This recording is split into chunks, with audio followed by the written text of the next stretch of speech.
He came home to an open door, a nervous roommate, and a lie already in motion, one that was about to cost him everything he'd spent years protecting. The apartment was supposed to be quiet. Landon Brooks had been on a plane for 6 hours, his shoulder bag digging into the same bruised muscle it always found, his daughter's voice still echoing in his head from their last phone call. "Daddy, when are you coming home?" He had the answer ready. Tonight. He was coming home tonight. What he wasn't ready for was the door to his own apartment standing 3 inches open at 1 in the morning, soft lamplight leaking into the hallway, and Victoria Sinclair, his roommate, his neighbor in the truest sense of the word, the woman who paid half the rent and somehow always knew when the coffee was about to run out, sitting on the edge of the couch like she'd been caught committing a crime, which, as it turned out, was almost exactly what had happened. If this story already has you hooked, hit that like button right now and drop your city in the comments below. I want to see how far this story travels. Now let's find out what Victoria did and whether Landon Brooks had any idea what he was walking into. The first thing Landon noticed was that someone had rearranged the throw pillows on the couch. It was a small thing, a stupid thing to notice. He'd just hauled himself through O'Hare, through a delay that turned a 4-hour layover into 6, through the kind of cab ride where the driver spent 40 minutes complaining about road construction and Landon had run out of polite nods somewhere around the 3rd exit. His feet hurt, his back hurt. He had a deadline on Monday morning and exactly 0 brain cells left for processing anything more complicated than finding his bed. But the throw pillows, those green and yellow ones that lived in a permanent pile in the corner of the couch because neither of them ever actually used them for anything, had been arranged, stacked neatly, like someone was trying to make the place look intentional. He stood in the doorway for a second longer than he needed to. Victoria was sitting at the far end of the couch, her knees pressed together, her hands wrapped around a mug she wasn't drinking from. She was still dressed, real clothes, not the oversized sleep shirt she usually had on by 10, and her hair was down, which wasn't unusual, but something about the way she was sitting said she hadn't planned to be awake. She'd been waiting, and she hadn't expected waiting to feel this complicated. "You're back," she said. "Door was open," he said. "I know. I heard you on the stairs."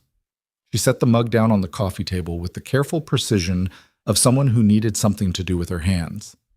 "I kept it open because—" She stopped. Started again. "Landon, I need to tell you something before you go to sleep." He dropped his bag inside the door and kicked it shut behind him. He didn't sit down. Some part of him registered on a frequency below conscious thought that sitting down would mean committing to whatever this was, and he wasn't ready to commit to it yet. "Okay," he said. She looked at him for a moment. Then she looked at the hallway that led to the bedrooms. "My parents are here," she said. He blinked. "Here." "In the apartment. They flew in from Boston. They didn't call ahead, but my mother never calls ahead. She thinks it's more exciting that way, which is insane, but it's her, so." Victoria pressed her fingertips against her forehead. "They're sleeping in my room. I moved to the couch, which is why the pillows are—" I was trying to make it look less like I was going to sleep sitting up. Landon looked at the hallway, then back at her. "Okay, that's fine. I can be quiet." "That's not—" She stood up. She was close to his height and bare feet, which she sometimes forgot and then remembered all at once. "That's not the part I need to tell you about." The silence between them had a particular texture, not hostile, not exactly comfortable either. The texture of 2 people who had been living 3 feet apart for 11 months and had learned each other's patterns without ever quite meaning to. "Tell me," he said. She pulled in a breath. "My mother asked who you were. When they got here, she saw your stuff, your jacket on the hook, your daughter's drawing on the fridge, the coffee maker that's obviously yours because it's twice the size of anything a normal person needs. And she asked whose apartment this was, and I said it was mine, and she asked about the jacket, and I said—" Another pause. "I said it was my boyfriend's." Landon's expression didn't change. This was something people sometimes mistook for calm. "Your boyfriend," he said. "My boyfriend." "I'm your boyfriend." "You are, according to the story I've been telling for the last 3 hours." She held his gaze. She was embarrassed. He could see that. But there was something harder underneath it. a kind of brace for impact steadiness that he associated with people who had spent a long time weathering things they didn't fully choose. I know this is completely out of line. I know I had no right to do that. But my mother walked in and immediately started talking about Daniel. That's my ex, I think I mentioned him. And how she'd run into his mother at a charity thing, and apparently he's been asking about me. And she just had this look, Landon. Like the whole visit was already a setup, like she'd been planning it, and I panicked. You panicked. I panicked, and you were the first thing I could think of because your stuff is everywhere, and you're... She gestured vaguely. You're real. She couldn't argue with a jacket on a hook. Landon was quiet for a moment. He wasn't angry. He was trying to figure out if he was angry, doing the internal inventory, and what he kept landing on instead was something more complicated, a kind of recognition. He'd seen Victoria Sinclair manage 3 simultaneous corporate crises from the kitchen table on a Tuesday morning without losing her composure. He'd watched her fire a contractor over the phone with the same even tone she used to ask if there was milk. The woman he'd spent 11 months learning the rhythms of was not, as a rule, someone who panicked, which meant this, whatever this was about her parents, about this Daniel, went somewhere deeper than she usually let things go. What does she think my name is? He asked. Victoria blinked. What? Your mother. What does she think my name is? Landon. I used your real name. I didn't build some whole elaborate fiction. I just said you were my boyfriend and you were out of town for work and you'd be back tonight. And in the morning? In the morning, they're going to want to have breakfast. With me. With you.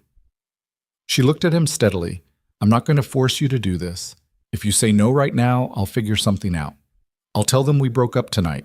I'll tell them you had a work emergency. I will deal with whatever fallout comes from that, and I won't hold it against you. She paused. But I wanted to ask, because asking seemed better than just springing it. Unlike what you did with your mother. Unlike what I did with my mother. Yes. Landon picked his bag back up, set it back down, which was not a decision so much as something his hands did while his brain caught up. The apartment was quiet. Down the hall, behind Victoria's closed bedroom door, her parents were sleeping. His daughter was at his mother's place across town, and she would be there until Sunday, and his week had been 6 consecutive days of client calls and bad hotel Wi-Fi, and a project that kept expanding at the edges no matter how many times he trimmed it. He should say no. The calculation was extremely simple. Tell me about Daniel, he said. Victoria sat back down on the couch. She picked up the mug again, seemed to remember it was cold, put it back. We were together for 3 years. He's from money, old money, the kind that comes with opinions about what you're supposed to do with your life. We got engaged, and then about 8 months into the engagement, I started actually looking at the life we were building together, and I realized... She paused, choosing the word carefully. I realized it was his life. I was just the person living in it. She shrugged, a small movement. I called off the engagement. He did not take it well. His mother and my mother are friends, which meant the fallout was social in a way that just kept going. 2 years later, and it apparently hasn't stopped. And your mother wants you back with him. My mother wants me settled. Daniel is her definition of settled. Victoria looked up at him. She thinks what I've built means nothing if I do it alone. She doesn't say it that way, but that's what she means. Landon looked at her for a long moment. Outside, a cab went by. The refrigerator hummed. You're not going to tell me what to do, he said. It wasn't a question. No, she said. It's your choice. He nodded slowly. Okay, here's what I need to know. How long are they staying? They're flying back Sunday evening. It's Friday night. Saturday morning, technically. So 2 days. 2 days. He picked up his bag again, this time with purpose. I'm going to sleep. We'll figure out the details tomorrow before they're up. He started toward his room, then stopped. One thing. She looked at him. Next time you tell your mother I'm your boyfriend, maybe give me a heads up before I've been sitting in an airport for 6 hours. Victoria exhaled, not quite a laugh, but something adjacent to it. Noted. He went to his room. He did not figure out immediately why he'd said yes. He lay in the dark for a while and tried to locate the decision the way you locate something you've misplaced, moving through the logic of it, expecting to find the reasonable explanation at the end. He didn't. What he found instead, somewhere in the space between exhaustion and sleep, was that the look on her face when she said "I panicked" had been entirely unguarded. And there was something about Victoria Sinclair being unguarded that he had been, without quite naming it, waiting to see. He fell asleep before he could interrogate that further. In the morning, the apartment smelled like someone else's coffee. Landon stopped in the kitchen doorway in a t-shirt and the jeans he'd grabbed off the floor because they were the closest thing available, and found two strangers at his kitchen counter. The woman had Victoria's cheekbones, sharper, older, framed by the kind of carefully maintained hair that announced significant effort, and was standing with the proprietary ease of someone who felt entitled to any room she entered.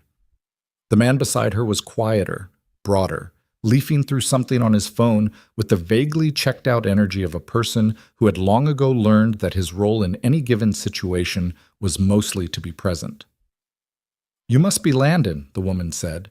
She was already looking at him with an assessment that she didn't bother to hide. "I'm Patricia, Victoria's mother." "Good morning," Landon said. "This is her father, Robert." Robert looked up from his phone and nodded. "Morning." Landon moved to his coffee maker, the large one, which had already been used, he noticed, the carafe at about 2/3, and found a mug. Behind him, he heard the door to the bathroom open, which meant Victoria was up, which meant he had approximately 6 seconds before this became a performance. "Victoria tells us you're in project management," Patricia said. "That's right." He poured his coffee. "Infrastructure consulting, mostly. I was in Detroit this week." "And before that?" He turned around. Patricia was looking at him with pleasant, focused attention, the kind that was actually a form of pressure. "Denver, Baltimore before that." "You travel a lot." "It's the nature of the work." "And who looks after your daughter when you travel?" The question was delivered without warmth or malice, clinical almost, like a form being filled out. Landon felt the back of his neck tighten by 1 degree. "Her name is Marigold," he said. "She's 6. She stays with my mother when I'm away, and she goes to school 2 blocks from here when I'm home." He held Patricia's gaze. "She's good." Victoria appeared at the kitchen entrance in clean clothes, her hair pinned back, with the composed expression of someone who had been preparing for the last 30 minutes. "You've met," she said, which was not a question. "Just getting acquainted," Patricia said. She turned to her daughter and reached out to adjust something invisible on the collar of Victoria's shirt, a gesture that was technically affectionate and somehow entirely about control. "Your father and I thought we'd go to that brunch place you mentioned, the one on Wicker Park." "Lula Cafe," Victoria said. "That's a little far for this morning, Mom. Let's just eat here." "I was hoping to see the neighborhood." "You've seen the neighborhood." Patricia looked at Landon. "What do you think, Landon? Is Lula Cafe too far?" It was a small thing, redirecting the question to him, pulling him into the geometry of the conversation. But it was intentional. He could see that clearly. Patricia was deciding things about him in real time, and the calibration was very much still in progress.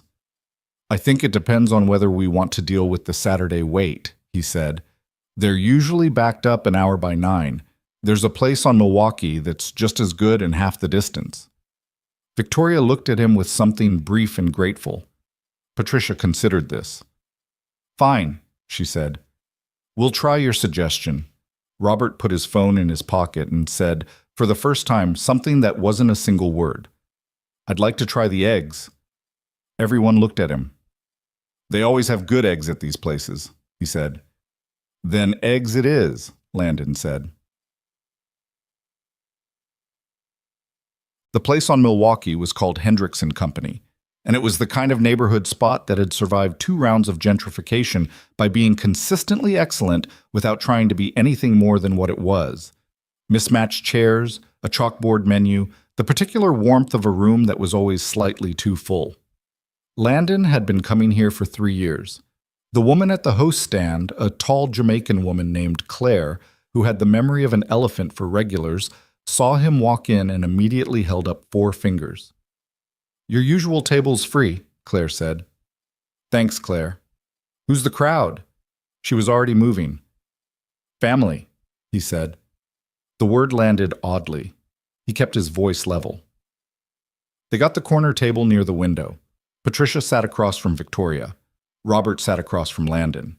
The menus came, and for a few minutes the table had the particular piece of people performing the act of choosing food, a temporary truce. How long have you two been living together? Patricia asked, without looking up from her menu. Victoria answered without hesitation. 8 months. And before that you were, what, dating first? We were friends first, Landon said. The living situation came out of convenience that turned into something more. This was, as it happened, almost entirely true. They had been friends first, or something like it. 11 months ago, he'd responded to a Craigslist post about splitting a 2-bedroom in Logan Square, partly because his rent situation had become untenable, and partly because his old place had too many corners that reminded him of being married. Victoria Sinclair had opened the door in a blazer and bare feet, looked at his references for about 30 seconds, and said, "When can you move in?" They'd worked out the logistics of the apartment with the efficiency of two people who were used to managing things, established quiet hours and coffee agreements, and a policy about guests, and somewhere in the ordinary business of sharing space they had become, genuinely, without planning to, something closer than strangers. Whether they'd become something closer than friends was a question Landon had been declining to answer for several months. Convenience, Patricia repeated. She set her menu down. That's an interesting way to describe how a relationship begins. I said the living situation came out of convenience, Landon said. The relationship was something else. Patricia's eyes moved between them. Victoria was looking at her menu. And what does that mean? Something else? Mom, Victoria said. I'm asking. It means, Landon said, that some things don't have a simple origin story. They just start, and by the time you realize they've started, they've already gone somewhere. The table was quiet. Robert was looking at the window. Patricia was looking at Landon. He held her gaze without animosity, just steadily, the way he held most things. That's almost poetic, Patricia said. Dad always says I should have been a writer, he said. I tell him the money's better in infrastructure. Robert laughed. It was unexpected, a genuine bark of amusement that seemed to surprise even him, and it cracked something in the surface of the morning. Victoria looked at her father with a warmth that Landon caught in his peripheral vision. He filed it away. The food came and the conversation loosened. Robert did, in fact, order eggs, a proper skillet with sausage and a side of toast, and ate them with the uncomplicated satisfaction of a man whose requirements were straightforward. Patricia asked about Landon's work with a continued directness that he understood was not hostility, but rather her particular mode of attention. She was a woman who had formed opinions before she had information, and she was now acquiring information to see if the opinions required adjustment. He found this on some level recognizable. He'd known people like this. He answered her questions the way he'd learned to answer difficult client questions, straight, without embellishment, without defensive hedging. Where he'd grown up, what had happened with his marriage, what it was actually like to be a single father at 32. You said your ex-wife left, Patricia said. What does that mean for your daughter? Does she see her mother? Patricia, Robert said in the tone of a man who had issued this particular warning before and held no particular hope. She sees her mother, Landon said. It's managed. It's not perfect, but it works. He paused. Nothing about single parenting is perfect. You just figure out what works, and you do that. Patricia was quiet for a moment. Something moved through her expression. Not softening exactly, but adjustment. Victoria's father travels, she said. He was gone most of her childhood. She managed. Victoria's expression stayed neutral, but Landon noticed that she'd stopped eating. She clearly did more than manage, he said. Victoria looked at him. She built a company from a rented office and 3 employees, Landon said. She manages 40-some people now, and she does it well. I see it. She's good at it. He looked at Patricia. You should hear her on a call sometime. It's something. The silence that followed was a different kind than the ones before it. Patricia looked at her daughter with an expression that was difficult to read, layered, older than the morning, the product of a long history that Landon was only glimpsing the edges of. Victoria looked at her plate. She never liked being praised, Patricia said, even as a girl. Because the praise always came with a condition, Victoria said quietly, like a receipt. The table went still. Robert set his fork down. This was not, Landon understood, the first time this sentence had been in the room. It had been there before, many times before. It just hadn't been said out loud in front of a third party. That's not fair, Patricia said. Her voice was controlled. It's true, Victoria said. She looked up. You never just praised anything, Mom. There was always the next thing attached. You graduated. Now what? You started a company. When are you going to settle down? I could never just be somewhere without you already looking at where I was supposed to be going.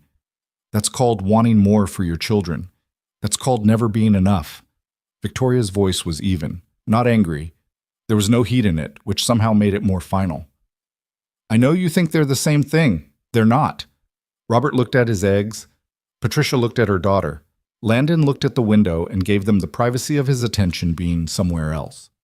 After a moment, Patricia picked up her coffee. I'm not going to do this in a restaurant, she said.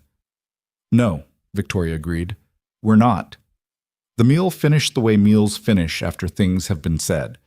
With the careful maintenance of ordinary conversation, questions about weather and logistics and plans for the afternoon. But something had shifted. Landon could feel it in the way Victoria sat, less braced somehow, though no less guarded. Like the things she'd been dreading saying had been said, and the catastrophe she'd been expecting hadn't arrived. Not yet, anyway. Saturday afternoon settled into the particular awkward rhythm of people sharing space who hadn't planned to. Patricia announced she wanted to see the farmers market at Logan Square, and Robert said he'd stay back and rest, which was clearly a statement about his preferred relationship to farmers markets generally. Victoria went with her mother. Landon stayed with Robert, which was either fortunate or deeply uncomfortable depending on how you looked at it. Robert sat in the armchair near the window with his book and his refilled coffee and seemed prepared to stay there indefinitely, which Landon respected. He sat at the kitchen table with his laptop and tried to make progress on the Monday deadline, and mostly failed because his concentration had the texture of wet sand. After about an hour, Robert said, without looking up from his book, "How much of it is real?" Landon stopped typing. Robert turned a page. "I'm not asking to make trouble. I'm asking because I'm her father, and I've been watching you two this morning, and I'm curious." Landon looked at the man. Robert had the same eyes as Victoria, dark brown, observant, and with a quality of patience that you didn't often see. He wasn't like Patricia. He wasn't running an assessment. He was just asking. "That's a complicated question," Landon said. "Most honest questions are." Landon sat back. Outside, a dog barked twice and stopped. "I genuinely care about her," he said. "I have for a while. What form that takes is—" He shook his head. "Still being figured out." Robert nodded. He turned another page. "That's probably the most honest thing anyone said in this apartment since we got here." He paused. "Patricia's harder to read than she acts. She wants things for Victoria. She doesn't always know how to want them in a way that doesn't feel like pressure." I got that impression. "Victoria's never brought anyone home. Not since Daniel." He looked up for the first time. "That means something, whatever the circumstances." Landon held his gaze. "It might." Robert went back to his book. "Make sure the project manager part of you doesn't overthink the rest of it," he said. "Sometimes things are simpler than the logistics suggest." Landon didn't answer. He looked back at his laptop screen. He thought about that for a long time without typing. Yep. Victoria got back from the farmer's market carrying a paper bag and the particular look of someone who had survived something. "How was it?" Landon asked. "She bought 4 kinds of jam," Victoria said. "She doesn't eat jam." "Stress response?" "Stress shopping. Close enough." She set the bag on the counter. She looked tired in a way that the morning hadn't yet shown. "My mother is sorry, by the way. She's not going to say that. But she bought jam, and she bought the expensive kind, so—" "Noted." Victoria leaned against the counter and looked at him. Her hair had come half out of its pin over the course of the afternoon, and she hadn't bothered fixing it. "Thank you. For this morning. For what you said about the company. I meant it." "I know you did." That's why it helped. He was at the kitchen table. She was 3 feet away at the counter. The apartment was quiet. Robert had retreated to Victoria's room to rest. The door closed. It was the first time they'd been alone since before the morning had started, and the silence had a different quality than the evening before, more settled, more aware of itself. "Can I ask you something?" he said. "Sure." "The thing you said at breakfast, about the praise coming with a receipt." He met her eyes. "How long have you been carrying that?" She was quiet for a moment. Then, "Since I was probably 12. A small exhale. "I was a good student, really good, and every time I did something well, my mother would celebrate it and then immediately redirect to the next thing I was supposed to be working on. Like the achievement was never the destination. It was just evidence I was on track for the next goal." She picked at the edge of the paper bag. "I spent a long time thinking that meant there was something wrong with me, that I was never quite finished enough. It took me a while to understand that wasn't about me." "Does she know that's what she does?" "She thinks she's motivating me." "That's not the same thing." "No," Victoria said. "It's not." She looked at him. "Your turn." "What?" "You asked me something real. Ask me if that wasn't it, and I'll tell you it wasn't. But if that was the real question, then it's your turn." He considered this. "The marriage," he said. She waited. "I was 25 when Marigold was born. We weren't ready. Neither of us were, but we convinced ourselves we were the way people do. Tara, my ex-wife, she tried. For a long time she really tried. But she'd had plans for herself that didn't include stopping at 25 and becoming somebody's mom. And I think watching those plans get smaller made her—" He stopped. "I don't blame her. That's the honest version. I understand why she left.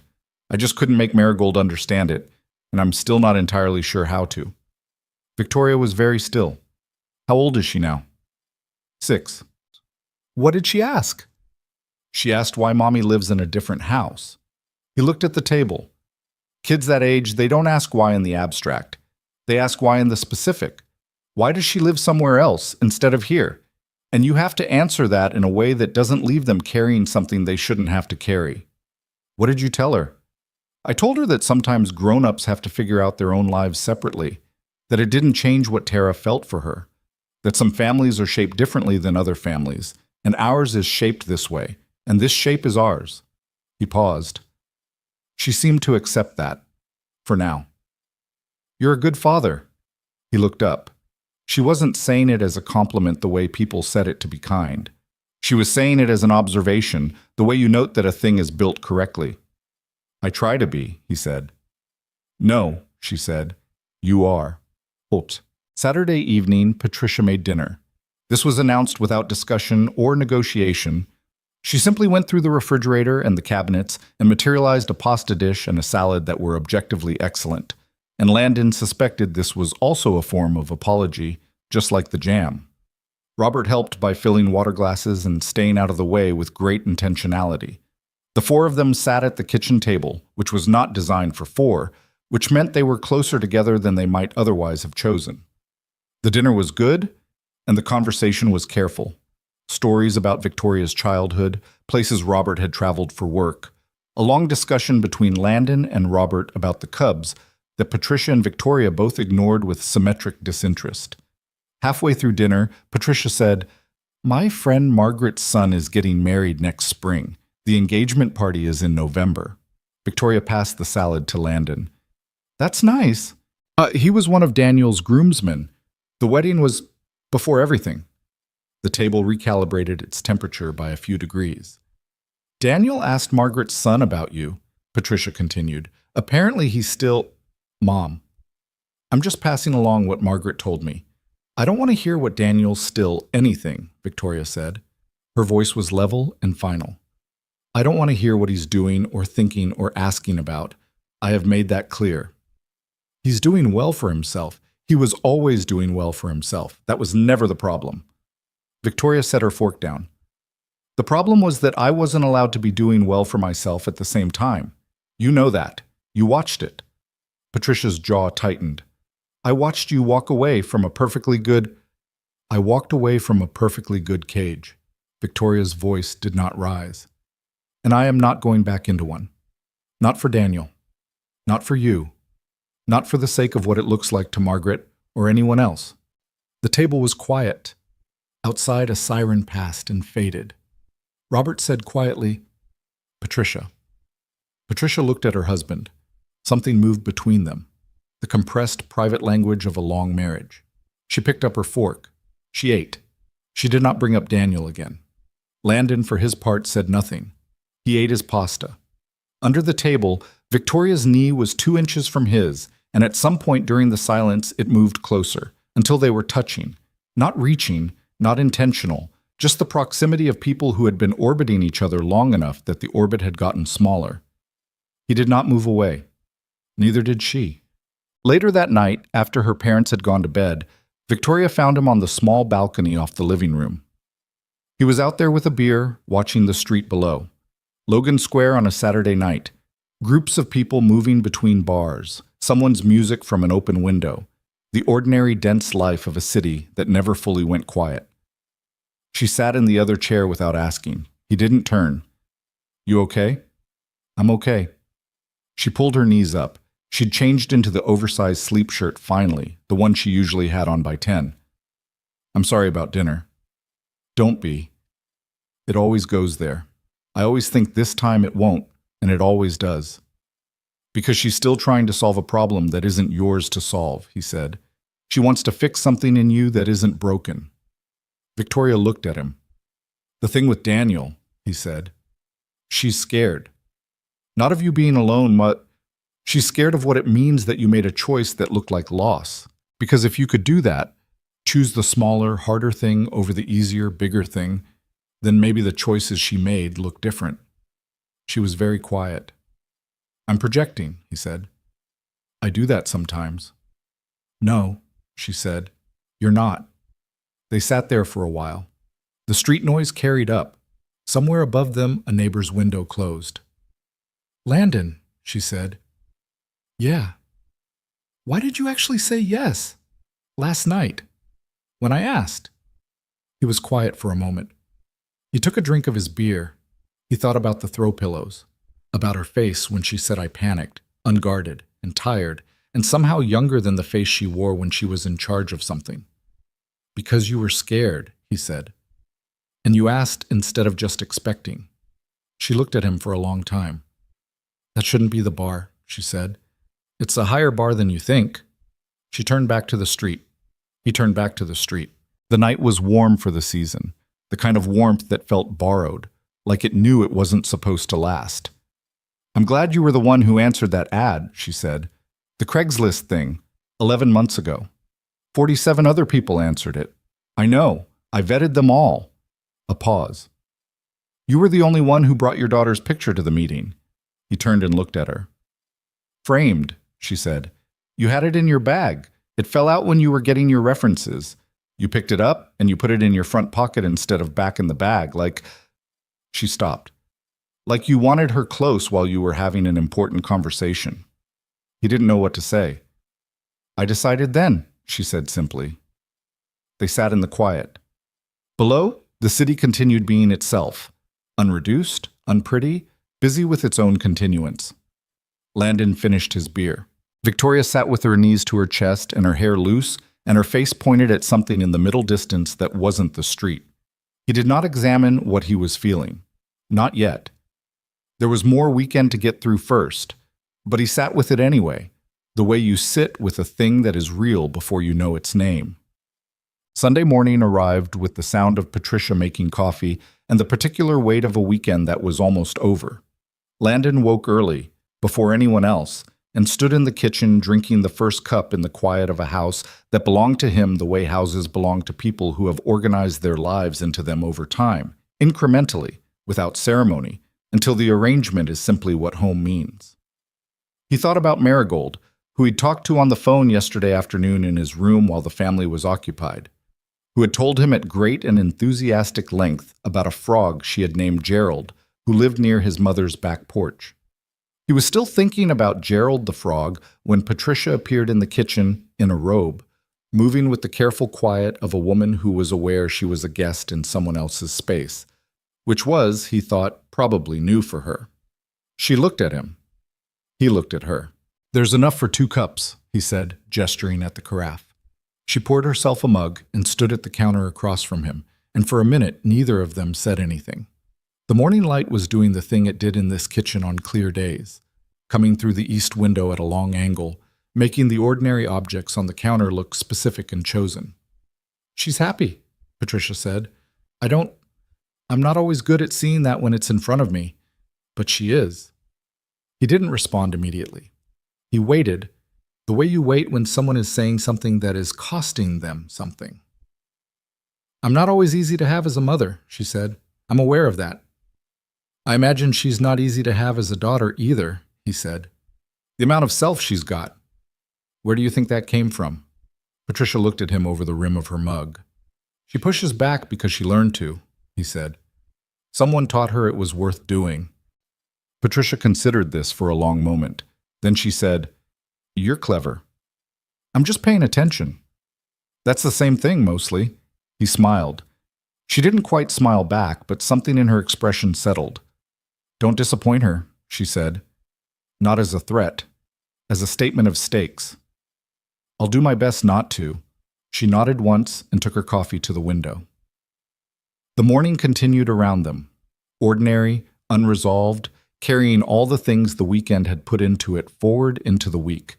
And Landon stood in the kitchen that had been his for almost a year, in the life he had built from what remained after the life before it ended, and felt something that had no clean name pressing against the inside of his chest, warm, complicated, and not going anywhere. He didn't try to name it. He just let it be there. Patricia and Robert's cab pulled away from the curb at 4:17 on Sunday afternoon. Landon watched it from the window above the street, one hand on the frame, the curtain pulled back just enough. Victoria stood beside him, close enough that he could feel the small exhale of relief she let out when the cab turned the corner and disappeared. They stood there for a second after. Neither of them moved. "They're gone," he said. "They're gone," she confirmed. Then she walked to the couch, dropped onto it face first, and didn't move. He watched her for a moment. Then he went to the kitchen and poured 2 glasses of water, because that was the kind of thing you did when the weekend had ended and the performance was over and 2 people needed something simple to hold. He set 1 glass on the coffee table near her head. She turned her face sideways, one eye looking at the glass, one eye pressed into the cushion. "That bad?" he said. "It's not bad," she said, the words slightly muffled. "It's just a lot. She's always a lot. Even when she's being decent, she's a lot." She pushed herself up to sitting and reached for the water. "Say, thank you for all of it, the whole weekend." "You already thanked me." "I know. I'm thanking you again." He sat in the armchair. The apartment had a particular quality now, the specific silence of a space returning to itself after being occupied by too many people, the air slowly settling back into its usual arrangement. Someone's forgotten umbrella was propped against the wall near the door. He'd mention it to Victoria later. "Your father's good," he said. She smiled at that, a real one, small and quick. "He is. He learned a long time ago that the easiest way to survive being married to my mother is to be very good at staying out of the way." A pause. "That's not fair to him. He picks his moments. He just doesn't waste them. He told me not to overthink the project management side of things." Victoria turned and looked at him. "What does that mean?" "I think he meant me," Landon said. She looked at him for a beat. Then she looked at her glass. "He liked you. I could tell. My mother liked you too. She's not going to say that either, but she did. She asked you harder questions than she asks most people, and you didn't flinch." She turned the glass slowly in her hands. "She respects people who don't flinch." "She's not so bad," he said. "She just loves you in the only way she knows, and the way she knows is a lot." Victoria was quiet. Outside, the city was doing its Sunday late afternoon thing. Slower than Saturday, more domestic, the sound of it lower in pitch. Someone a few floors up was playing music that was almost but not quite identifiable. "I keep thinking about what I said at breakfast," she said, "about the receipt." Seemed like it needed to be said. It did. She set the glass down. "It also scared me. I don't usually do that. Say the real thing in front of people." In front of me, he said. She looked at him again. In front of anyone. But, yeah. She tucked one leg under her on the couch. You make it easier than it should be. That's a compliment and also slightly alarming. He laughed. Just a short one, but real. I'll take it. The afternoon moved around them. At some point, Victoria's phone buzzed and she looked at it and put it face down on the cushion, which meant it was work and she was choosing not to deal with it, which was unusual enough that Landon noticed. She didn't say anything about it. He didn't ask. They sat in the settled quiet the way they'd learned to sit together over 11 months. Not in the absence of things to say, but in the presence of enough comfort that silence didn't require filling. Eventually, she picked up the phone after all and looked at it. He watched her expression shift, something flattening behind the eyes. What? He said. She turned the phone over in her hand. My mother texted. She's already in the cab to the airport. She looked at the screen. She said, and I quote, "He's good for you. Don't make it complicated." Landon was quiet. That's the closest she's ever come to approving of any choice I've made that she didn't suggest first, Victoria said. High bar, he said. Extremely high bar. She set the phone down again. Don't make it complicated, she repeated, to the room more than to him, like she was trying the sentence out, checking its weight. He looked at her. She wasn't looking at him. She was looking at some middle distance that had something in it she was working through alone, which was her way, and he knew her well enough now to let her have it. He got up and went to his room to call Marigold. His daughter answered on the second ring in the way she always answered, at maximum volume, as if the phone might stop working if she didn't use her full voice. Daddy! Hey, Ladybug. Gerald is gone, she announced. We looked everywhere. Gerald the frog? He was on the porch this morning, and then he wasn't. Grandma says he went to find his family, but I think he's just somewhere hiding, and we didn't look good enough. That's probably it. Frogs are good at hiding. Can we look for him when you come home? I'll be there in an hour. An hour is forever. An hour is 60 minutes, and you've survived many of those already. She seemed to consider this philosophically. Daddy? Yeah? Is your trip done now? My trip's been done since Friday. I've been home. Then why aren't you here? He sat on the edge of his bed. Through the wall, he could hear Victoria moving in the kitchen, the small, domestic sounds of someone beginning to put together dinner, the refrigerator opening and closing, the cabinet with the pots. I had some things to help a friend with, he said. But I'm coming now. I'll tell you about it in the car. Is the friend okay? The friend is okay. He paused. You know Victoria? From the apartment? The one with the good shampoo smell? He smiled at the ceiling. She has a specific name for it, but sure. Her parents came to visit and she needed help and I helped her. Oh. Marigold processed this. Did they have a frog? They did not have a frog. That's sad. There's a lot of perspectives on that, but okay. She laughed, her specific laugh, the one that built on itself, and he felt the particular gravity of it in his chest, the thing that had been pulling him toward home for 2 days. 1 hour, he said. I'll be there. We'll look for Gerald. 1 hour is so long, though. 60 minutes, Ladybug, counting from now. He hung up. He sat for a moment on the edge of the bed in the room that was his, in the apartment that was also Victoria's, listening to the sounds of her in the kitchen. Then he got up and went to tell her he was picking up his daughter.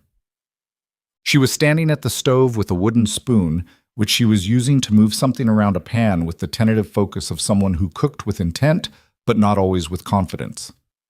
She looked up when he came in. I'm going to get Marigold, he said. I'll be back in a couple hours. Okay. She looked back at the pan. I'm making too much of whatever this is anyway. I always make too much because I always forget I'm only cooking for one. He stopped. We could eat before I go.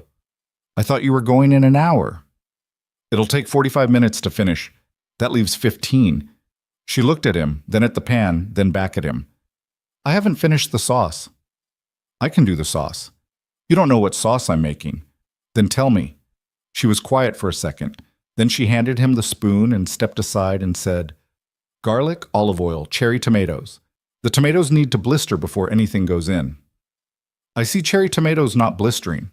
I was getting there. He turned the heat up by one notch.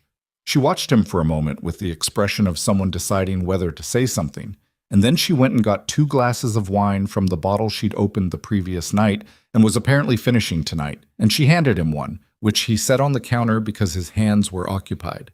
They made dinner together in a small kitchen that required them to move around each other with the ease of a practiced pattern, which it was, because they'd been doing exactly this, in variations, for nearly a year, reaching around without looking, knowing which cabinet held which thing, understanding that the drawer with the good spatulas stuck and required a specific amount of upward pressure.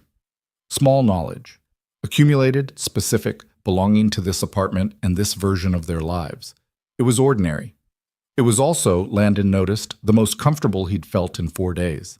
They ate standing at the counter because there wasn't time to set the table properly, and the food was better than either of them expected, and Victoria said so, and he agreed, and they argued briefly and without heat about whether the tomatoes needed more salt, which they didn't, and the whole thing was over in 20 minutes. He rinsed his plate. She rinsed hers. He picked up his jacket. "Tell Marigold I said hi," she said. "She'll want to know if you found any frogs." Victoria's eyebrow went up. "She named one Gerald. It's a whole thing." "Tell her if Gerald shows up here, I'll let her know. That will make her extremely happy." He left. He drove across town to his mother's house in the November dusk, parked in front of the old 2-flat that still had the same peeling paint on the porch railing that it had had when he was 12, and got out of the car and barely had time to close the door before Marigold was down the porch steps and running at him in the way 6-year-olds run, fully committed, not managing velocity, just going. He caught her. She smelled like his mother's detergent and something crayon adjacent. She talked without pausing all the way back up the porch. His mother stood in the doorway and looked at him and said, "You look tired," which was her standard greeting and also accurate. "I'm okay," he said. "You look like you've been managing something all weekend." "I've been helping a friend." His mother had a very specific look. She was using it. "Is the friend okay?" "The friend is okay." "Are you okay?" "I'm fine, Mom." "You keep saying fine the way people say fine when they mean something else." She moved aside to let them in. "You want tea?" "I want sleep." "You can want both." She went to the kettle. Marigold had already disappeared toward her temporary bedroom, chasing some new urgency. His mother filled the kettle and set it on the burner and looked at him where he sat at the kitchen table. "You've been thinking about the Sinclair girl," she said. He looked up. "Don't make that face," she said. "You've mentioned her in every conversation for 6 months. Her name just appears. Like weather. It's not like that." "I didn't say what it was like, I just said her name appears." The kettle started its preliminary hissing. "What happened this weekend?" He told her. Not everything. Not the balcony, not the knee under the table. But the structure of it. The parents, the fake relationship, the breakfast, the dinner with Daniel's name in it like a stone dropped in water. His mother listened with the specific attention that was her gift, and also sometimes her weapon. When he'd finished, she poured the tea and set a mug in front of him. "So you spent the weekend pretending to be in love with someone you're not pretending to be in love with," she said. He wrapped his hands around the mug. "That must have been exhausting," she said. "All that pretending." "It was fine." There's that word again. She sat down across from him. "Landon, you have been alone for 4 years. You have done a good job of it. You have raised that girl well, and you have built yourself back up after a hard thing. I am proud of you, and I also know what it looks like when you're protecting something." "Mom, I'm not telling you what to do. I'm just—" She put her hand briefly on his forearm. "Don't protect yourself out of something good. That's all I'm saying." Marigold reappeared in the kitchen holding a drawing of what appeared to be a frog. "I made Gerald," she announced, "in case he doesn't come back, so we remember him." Landon looked at the drawing. The frog had 6 legs and very intense eyes and was outlined in purple crayon. "That's a good Gerald," he said. "Can Victoria see it?" He looked at his daughter. "Why?" Marigold shrugged with the totality that only small children can muster. "You said she said hi, so she's nice, and Gerald is important."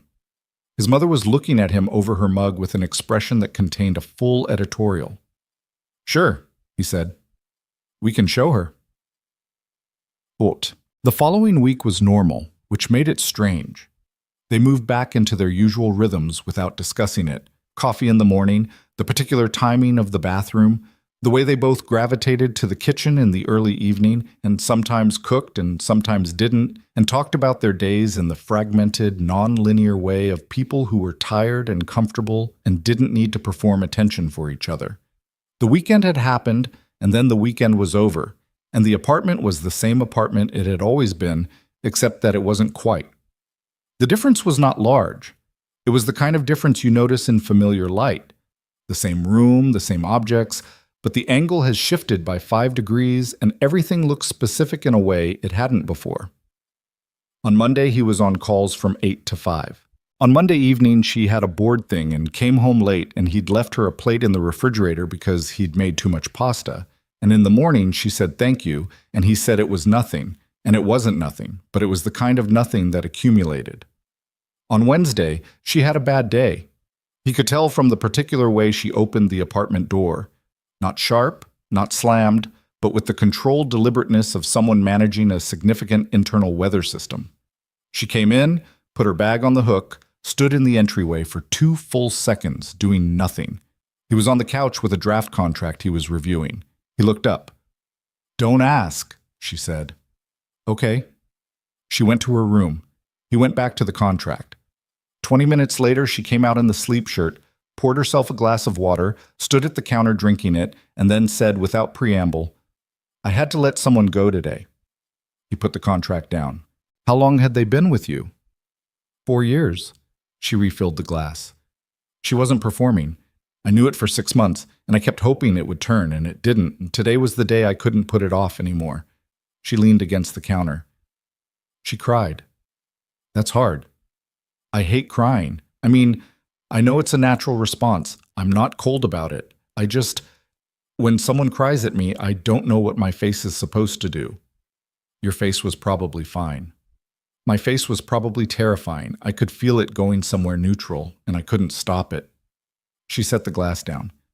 I gave her a good exit package. I was decent about it. It was still awful. It's supposed to be awful. If it wasn't awful, you'd be the kind of boss no one should work for. She looked at him. Something in her expression eased slightly. "Come sit down," he said. She came and sat at the other end of the couch. Not far. The couch wasn't wide enough for far, but her own end. She pulled her knees up. He picked up the contract and then put it back down because it was clearly not the moment. "Can I ask you something work-related?" she said. "Sure." "Do your clients ever push back on your assessments, even when you've given them every reason to trust you?" "Weekly?" "How do you deal with it without losing your mind?" He thought about this. "I stopped trying to make them trust me and started showing them the data in a way they could verify themselves. If they can check the work, the trust follows. If it doesn't, then the problem is something else, and it was never going to be solved by my being more convincing." She was quiet for a moment. "My board thinks the Q4 projections are too aggressive." "Are they?" "No, they're accurate. I've been conservative, actually." She tapped her finger against her knee. But 2 of the members, both of whom came in post-Series B, so they weren't there for the build, they look at the numbers and they see ambition, not math. And arguing with someone who's already decided you're being ambitious feels like arguing with the weather, he said. "Yes, exactly." She turned sideways to look at him, one arm over the back of the couch. "What do you do with that?" "I stop arguing. I present the methodology. I let the methodology do the arguing while I talk about something else." He turned to look at her. "You're trying to persuade them out of a feeling by showing them facts. But the feeling is the thing they're actually protecting. Show them that you share the risk." She looked at him steadily. "What does that mean, practically?" "Tie something of yours to it. Show them that if you're wrong, you lose something real. People trust differently when the person presenting the case has skin in the game." She was still looking at him. Her expression had gone thoughtful in the particular way it went when she was filing something, not just considering it, but storing it. "That's actually useful," she said. "I have occasional moments." "Occasional?" "I'm not going to talk myself up." She smiled. "A small one, the kind that happened without advance notice." "Thank you." for the advice, and the... She gestured vaguely at the general situation. Being here. I live here. I know. She looked at him for a moment longer than necessary. That's what I mean. He didn't say anything. She turned back forward on the couch, her knees still up, her shoulder now 3 inches from his. They stayed like that for a while. He picked the contract back up but didn't read it. She looked at the middle distance she was good at looking at when she was processing. This was, he thought, the strange thing about the week. The weekend had moved something, not dramatically, not in the way of scenes and declarations, but in the way of very old ice, the kind that moves so slowly you don't see it shift until you look at where it used to be and realize it's somewhere else now. He was aware of her differently. That was the simplest way to put it. Not newly. The awareness wasn't new, had not been new for a while. Was something he'd been managing at a careful distance the way you keep your hands from a hot surface, not because you're afraid of it, but because you understand the nature of the heat. The weekend had made the distance feel different, not smaller necessarily, but less comfortable, less sustainable. On Thursday morning, she left before he was up, which happened sometimes, and she left a sticky note on the coffee maker that said, "Sorry, had to run early. There's grounds already measured." He made his coffee with the grounds she'd measured and stood in the morning kitchen and looked at the sticky note for a moment longer than was warranted. He put it in the recycling. Then he took it out and put it on the counter. He did not examine this. Friday evening, she came home with 2 grocery bags and a specific intention about dinner, which was new. Usually dinner was casual and accumulated, whatever was available, assembled with varying degrees of effort. This was deliberate. He could see the deliberateness in the way she organized the bags on the counter. "What are we making?" he said. "Chicken, with the thing with the capers." "You know a thing with capers?" "I'm learning a thing with capers. I watched 3 videos this week." She started unpacking. "I have been stress cooking in my head all week, and I need to actually do it now." He leaned against the counter. "What are we stress cooking about?" "Board meeting is next Thursday. I'm building the presentation." She handed him a bag of garlic. "Mince this?" "I can mince garlic." "I know you can. That's why I handed it to you." He found the cutting board. She found the skillet. They worked in the easy parallel of a practiced arrangement. Him at the board, her at the stove, the radio on at a volume low enough to be texture rather than interruption. "The board thing," he said, working the garlic. "Are you using the methodology angle?" "I'm trying to. It's harder than it sounds." "Everything is harder than it sounds." "I keep wanting to just explain myself, make them understand, and you can't do that. I know you can't do that, but the impulse is still there." She poured oil into the pan. "I'm not good at being doubted." "Nobody is. I'm especially not good at it." She didn't say this as a confession so much as an observation about a known characteristic. "I know why, probably. My mother doubted everything for long enough that I started performing certainty as a reflex. If you're already sure enough for 2 people, no one can get to you." "That's exhausting to maintain." "It is." She watched the oil heat. "It also works, most of the time, except with people who mistake certainty for arrogance." "Are they wrong?" She turned and looked at him. "I'm asking seriously," he said. "Is there a reading of you that's fair?" She was quiet for a moment. "There are things I'm sure of because I've earned the certainty. And there are things I'm sure of because being uncertain feels like an opening." She turned back to the stove. "The board can't always tell the difference. Sometimes I can't either." He swept the minced garlic to one side of the board and looked at it. "The presentation should lead with the uncertainty," he said. "Not the certainty. Show them where you think you might be wrong and why you're betting on the projections anyway. People trust judgment more than they trust confidence." She was still. "If you open with, 'Here's what I know,' they'll look for holes. If you open with, 'Here's what I don't know,' and 'Here's why I believe we're right anyway,' there's nothing to find holes in. You've already named them." She turned around. She was looking at him with the expression she got when something had landed precisely. "You're good at this," she said. "At what?" "At seeing how things should be arranged." She held his gaze. "Not just work things." The oil was starting to smoke slightly. She turned back to the stove and adjusted the heat, and the moment shifted, as moments do, into the ongoing business of cooking dinner. But it lingered at the edge of the room, the way things do when they've been said in good faith and don't require response.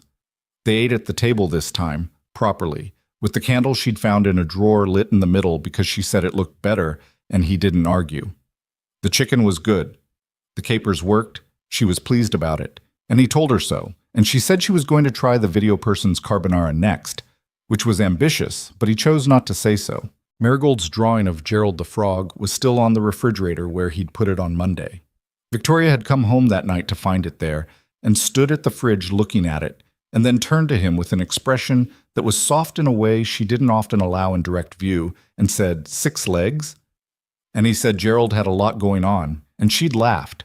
A real one, unmanaged, the kind that changed her whole face. He thought about that laugh over dinner, while she was talking about the carbonara plans. He thought about his mother's hands on his forearm, and the things she'd said about protecting yourself out of something good. He thought about the feeling that had been pressing against the inside of his chest for a week now. Warm, complicated, increasingly inconvenient. He thought about the fact that they were two people who had told a lie for a weekend, and the lie had ended, and none of the feeling had gone with it. "Hey," she said. He refocused. "Sorry. You went somewhere." "I'm back." She looked at him for a moment. Something moved through her expression. Awareness, he thought, of the same territory. The same careful distance and what it was costing to maintain it. "The board presentation," she said, returning to something safer. "Will you look at it before Thursday?" "Send it when it's ready." "I might argue with your notes. You argue with most things. Only when I'm right." "Which is often enough to be statistically significant," he said. She looked pleased about that in a way she didn't entirely conceal. She picked up her wine. He picked up his water. Outside, the November night was doing its thing, cold and particular and full of the sound of a city that continued regardless. He looked at her across the table. She was looking at her wine. He had the brief, specific thought that this table was the right size, that the candle was in a good position, that there was nowhere else he'd rather be than in this apartment on this evening with this woman who was not his girlfriend and was also becoming very difficult to think of as simply his roommate. He did not say any of this. He picked up his fork and went back to the chicken, and the conversation moved forward the way conversations do between people who are in the middle of something they haven't yet named. But it was in the room with them. It had been all week. It wasn't going anywhere. The board presentation went well. Victoria texted him from the elevator on her way out of the building. Just 3 words. They bought it. And he was in a client meeting when it came through, but he felt his phone vibrate and checked it under the table, which he never did, and read it twice before putting the phone away and going back to the conversation about load-bearing infrastructure assessments, with a focus that was slightly less complete than it had been before. When he got home that evening, she was already there, sitting at the kitchen table with her laptop open and a glass of wine that was nearly finished and an expression he hadn't seen before. Not happy exactly, but relieved in the deep way, the way you're relieved when you've been braced for impact for a week, and the impact didn't come. She looked lighter, like something had been set down. "Tell me," he said. She looked up. "I led with the uncertainty, like you said." She closed the laptop. "I told them the 3 things most likely to make the projections wrong, and then I walked them through exactly why I thought those things wouldn't happen and what we'd do if they did." She paused. Hartley, the one who's been the most skeptical all quarter, he asked better questions than he's ever asked, like actually engaged questions, because there was nothing to defend against. "That's the whole thing," Landon said. "You took away the opposition and replaced it with a conversation. It felt strange. I kept waiting for the floor to fall out." She turned the wine glass slowly. It didn't. He put his bag down and got his own glass. "I told you. You told me. I'm not going to say you were right in a way that becomes a pattern, but this time, yes. I'll take this time." She smiled at him. He sat down across from her, and for a moment the table between them had the quality it had the Friday before, the candle night, the specific warmth of 2 people who had been talking to each other in the practical register for long enough that the practical had become intimate without either of them planning it. Then her phone rang. She looked at it. Her expression changed, not dramatically, just a degree of tightening, the jaw, the set of her shoulders. "Who is it?"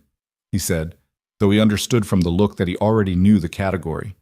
She turned the phone face down. "Daniel." The word sat in the room. "He's called twice this week," she said. "I haven't picked up." Landon was quiet. He turned his glass between his palms.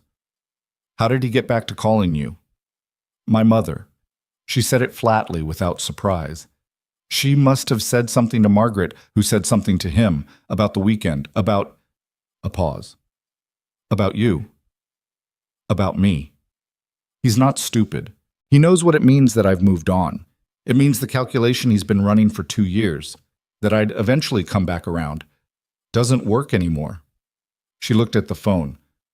"So now he's calling. What do you want to do about it?" "I want to not talk to him." She picked up the phone and put it in her bag, out of sight. "Which I'm doing." "That works for right now," Landon said. "Does he take not being called back as an answer?" She looked at him. He didn't, historically. He nodded once. He didn't say anything else about it. It wasn't his problem to solve, and she hadn't asked him to solve it, and he understood those two things clearly. But something had shifted in the room, the lightness of the board meeting relief complicated now by this other thing, this name that kept reappearing like a bill that hadn't been fully settled. They finished the wine. They talked about other things. But Daniel was in the apartment now, not as a presence, but as a problem with edges, and they both knew it. The call came on a Saturday morning 10 days later, while Marigold was at the apartment. This had happened before. Marigold spending Saturday mornings at the apartment, which had started practically when Landon had a work call he couldn't reschedule. And Victoria had offered without being asked, with the pragmatic ease of someone solving a logistics problem rather than doing something kind, even though it was both. Marigold had arrived with her backpack and Gerald's drawing and a box of colored pencils, and Victoria had set her up at the kitchen table with paper and something to drink, and by the time Landon finished his call 45 minutes later, his daughter was explaining at considerable length and with strong conviction why purple was the superior color, and Victoria was listening with what appeared to be genuine interest. That had been 3 weeks ago. The Saturday visits had, without anyone declaring them a pattern, become a pattern. This particular Saturday, Marigold was on the living room floor with a complicated puzzle that was technically for ages 8 and up, which she had announced was not a problem because she was very smart for 6. Victoria was at the kitchen table with the carbonara research she'd been threatening since the week before. Landon was reading on the couch when his phone rang. He looked at the screen. Unknown number, New York area code. "Hello? Is this Landon Brooks?" The voice was male, smooth, the particular smoothness of someone who had been told since early in life that his voice was an asset. "It is," Landon said. "This is Daniel Hargrove. I'm a friend of Victoria's." A beat. "I believe we have some mutual context." Landon looked at Victoria across the room. She was looking at him now, the carbonara video forgotten. "I'm going to put you on speaker," Landon said. "That's not…" He put the phone on speaker and set it on the couch cushion. Victoria's expression went several things at once. Alarmed, then controlled, then still. "Victoria's right here," Landon said. "You can talk to both of us." The pause on the other end was brief but specific, the pause of someone recalibrating. "Victoria," Daniel said. The name came out with a softness that was performed. "I've been trying to reach you." "I know," she said. Her voice was even. "I thought we could talk. It's been a while and I've been thinking about some things. About us." "There isn't an us, Daniel." There was. A significant one. Another pause. "I've been told you've moved on. I wanted to hear it from you." "You are hearing it from me. I've moved on. With your roommate." The word came out with a very specific texture. Not hostile outright, but shaped in a way that made it an evaluation. A downgrade. A question mark applied to Landon without naming him. Landon picked up the phone and took it off speaker. He stood up. "This is Landon," he said, walking toward the kitchen and away from Marigold, who had looked up from her puzzle at the change in atmosphere. "I'm not going to get in the middle of whatever you and Victoria need to work out. but I'd ask you not to call my phone to do it. I didn't have her number. Then that's information, Landon said. If she wanted you to have it, you'd have it. A beat. I'm not trying to cause trouble. I know, Landon said, but you calling her through me is trouble regardless of what you're trying. He kept his voice neutral, not aggressive, just clear the way clear things are. She knows how to reach you if she wants to. That's where I'd leave it. He ended the call. He set the phone on the counter. He turned around. Victoria was standing 4 feet away, arms crossed, looking at him. Behind her on the living room floor, Marigold had gone back to the puzzle. You didn't have to do that, Victoria said. I know. I could have handled it. You could have, he said. You were handling it fine. He paused. He called my phone. That part was mine to deal with. She looked at him for a long moment. He's going to see that as you staking a claim. Maybe. You're not bothered by that? He held her gaze. I didn't say anything that wasn't true. She was very still. He could see her working through the layers of it, what he'd said, what it meant that he'd said it, what it would cost her to say back what she was thinking. Before she could, Marigold called from the living room, "The corner pieces are lying." They both turned. Puzzles don't lie, Victoria called back. This one does. The corners don't corner correctly. That means you have the wrong corners. But they look like corners. Victoria looked at Landon. The weight of the moment shifted sideways. She's been at this for an hour, he said. She won't give up, Victoria said. She never gives up. Victoria looked back at his daughter on the floor, who was holding a puzzle piece up to the light with the scientific scrutiny of someone checking for fraud. Something passed through Victoria's face, soft and specific, a feeling that had no name except its own. The middle pieces first, she said, moving toward the living room. Start from the middle and work out. But corners are the edges. The middle pieces have the most detail, so they're the most unique. You find them first, and then the edges follow. She sat down on the floor next to Marigold with the cross-legged ease of someone who had done this before, or who was at least committing to it. Here, find me a piece with the most colors on it. Marigold sorted immediately and with great purpose. This one. Okay, that's your anchor. Everything builds from that. Landon stood in his kitchen doorway and watched his daughter and his roommate sit on the floor and solve a puzzle together, and something turned over in his chest. Quiet, irreversible, the way the season turns. He went back to the couch. He didn't pick up his book. The invitation arrived 2 weeks later. It was from Patricia, which was not what either of them expected. A formal card, actually mailed, the paper stock thick and cream-colored, addressed to both of them, Landon Brooks and Victoria Sinclair, in handwriting that was controlled to the point of being architectural. Victoria stood in the entryway holding it. The Sinclair Family Engagement Brunch, it read, celebrating the engagement of Nathaniel Hargrove and Claire Whitfield. Sunday, December 8th, the Greystone Room at the Ashford Hotel. Nathaniel Hargrove, Landon said, Daniel's younger brother. Victoria set the card on the counter. Who is apparently engaged, and my mother apparently wants us there. She looked at the card. Both of us. She specifically addressed it to both of us. She did. Daniel will be there. He'll be the best man, Victoria said, or close to it. He and Nathaniel are close, the way families with money are close. In public, at events, with people watching. Landon picked the card up and looked at it. The Ashford Hotel. Sunday, December 8th. Less than 3 weeks away. Do you want to go? He said. She looked at him with the expression she wore when a question had been phrased in a way that made the honest answer complicated. I want to support my mother. She's known the Hargroves for years. This is significant to her, and she addressed this to both of us, which means she's... A pause. She's trying, in her way. That's not the same thing as wanting to go. No, Victoria said. It's not. She leaned against the counter. But I think I should. And I think I should go as... not alone. She looked at him steadily. I know that's a lot to ask. You're asking me to be your real boyfriend at an event where your fake ex-boyfriend will be watching. She winced slightly. That's one way to frame it. Is it inaccurate?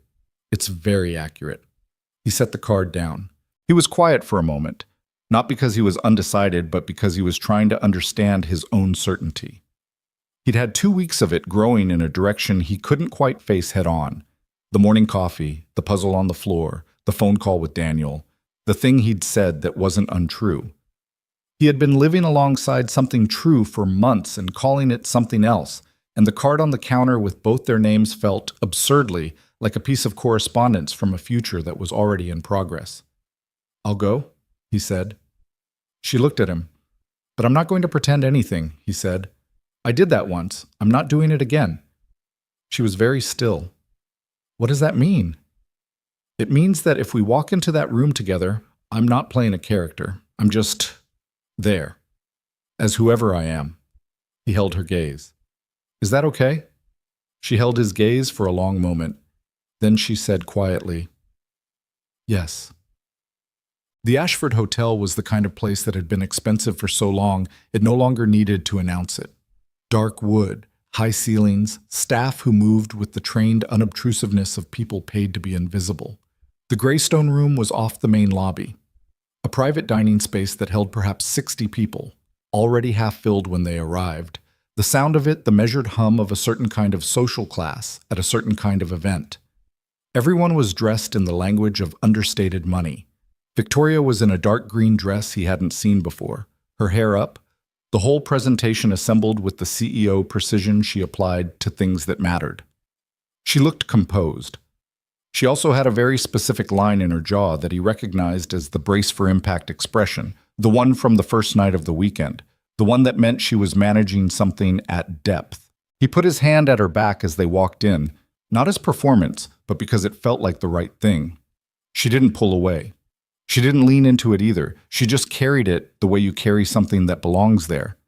Patricia saw them from across the room and came over with the focused speed of a woman who had been watching the door. She was in navy, and she looked, he noticed, at their general configuration before she looked at either of their faces, the quick parental assessment of proximity and posture. Whatever she clocked, it seemed to settle something in her.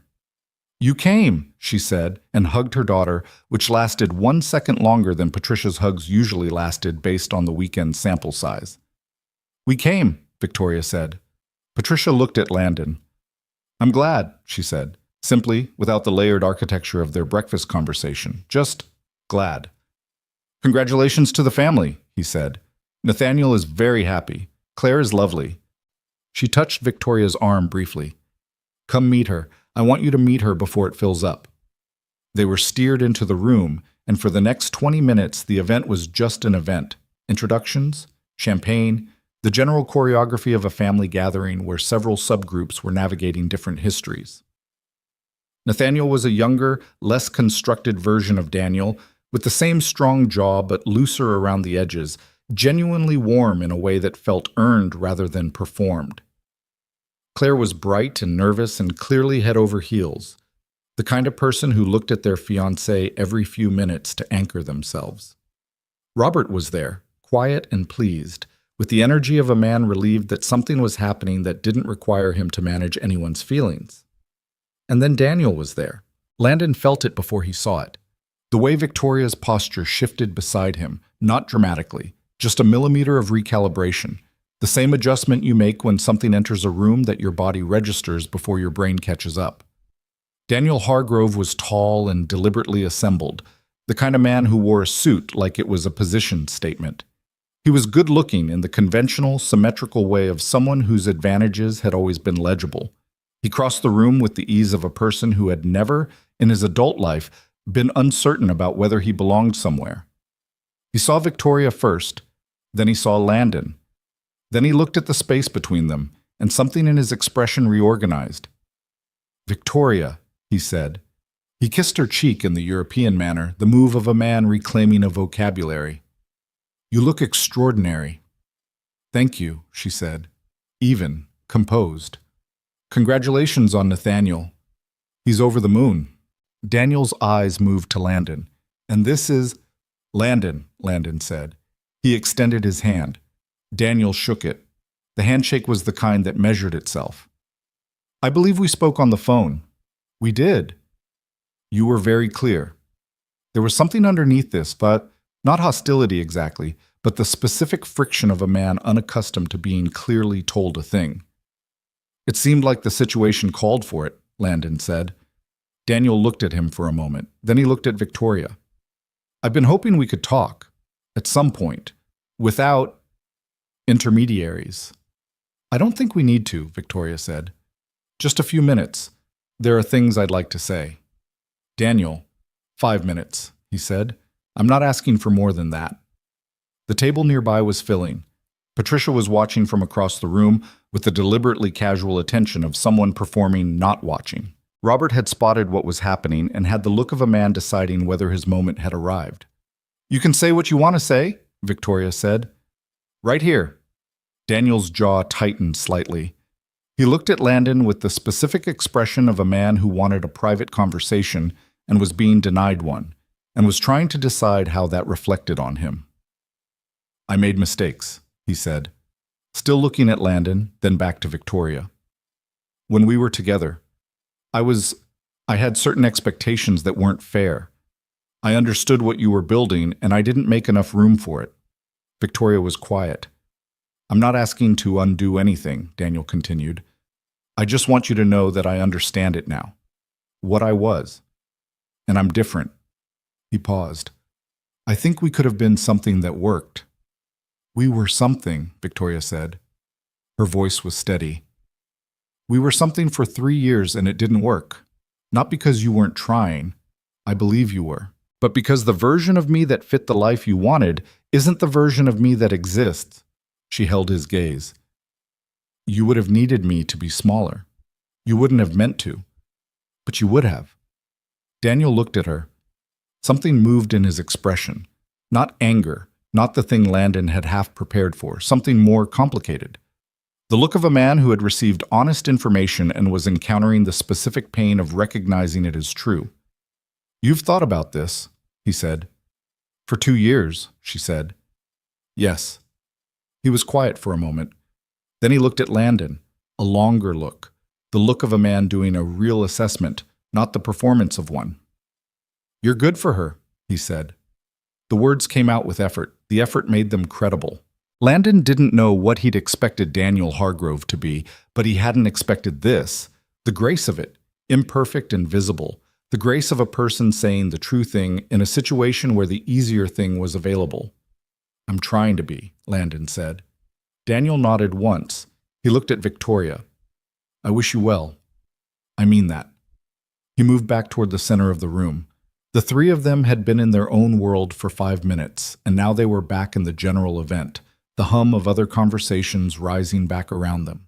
And Victoria was exhaling slowly beside him, her shoulder touching his, the green dress and the careful hair and the exhale of a woman who had just said out loud a thing that had been finished for a long time but had never been properly closed. You okay? He said. Yeah. She took a breath. Yeah, I am. You said it well. I was terrified. It didn't show. It always shows. She turned to look at him. Her eyes were bright, not with tears, just with the particular brightness of a person who has just spent real courage and is still upright. It just shows in a way most people don't recognize. He looked at her. He looked at her for a moment that was longer than the situation technically required, and in that moment he was aware of everything that had been building since a November weekend when he'd come home to an open door and a nervous woman on a couch. All of it, the coffee and the wine and the sticky note and the puzzle and the phone call and the dinner and the candle and the knee 2 inches from his under a table, and he was aware that they had come to a place that was no longer theoretical. She was looking at him. He said, I need to tell you something. The room continued its hum around them. Glasses clinked.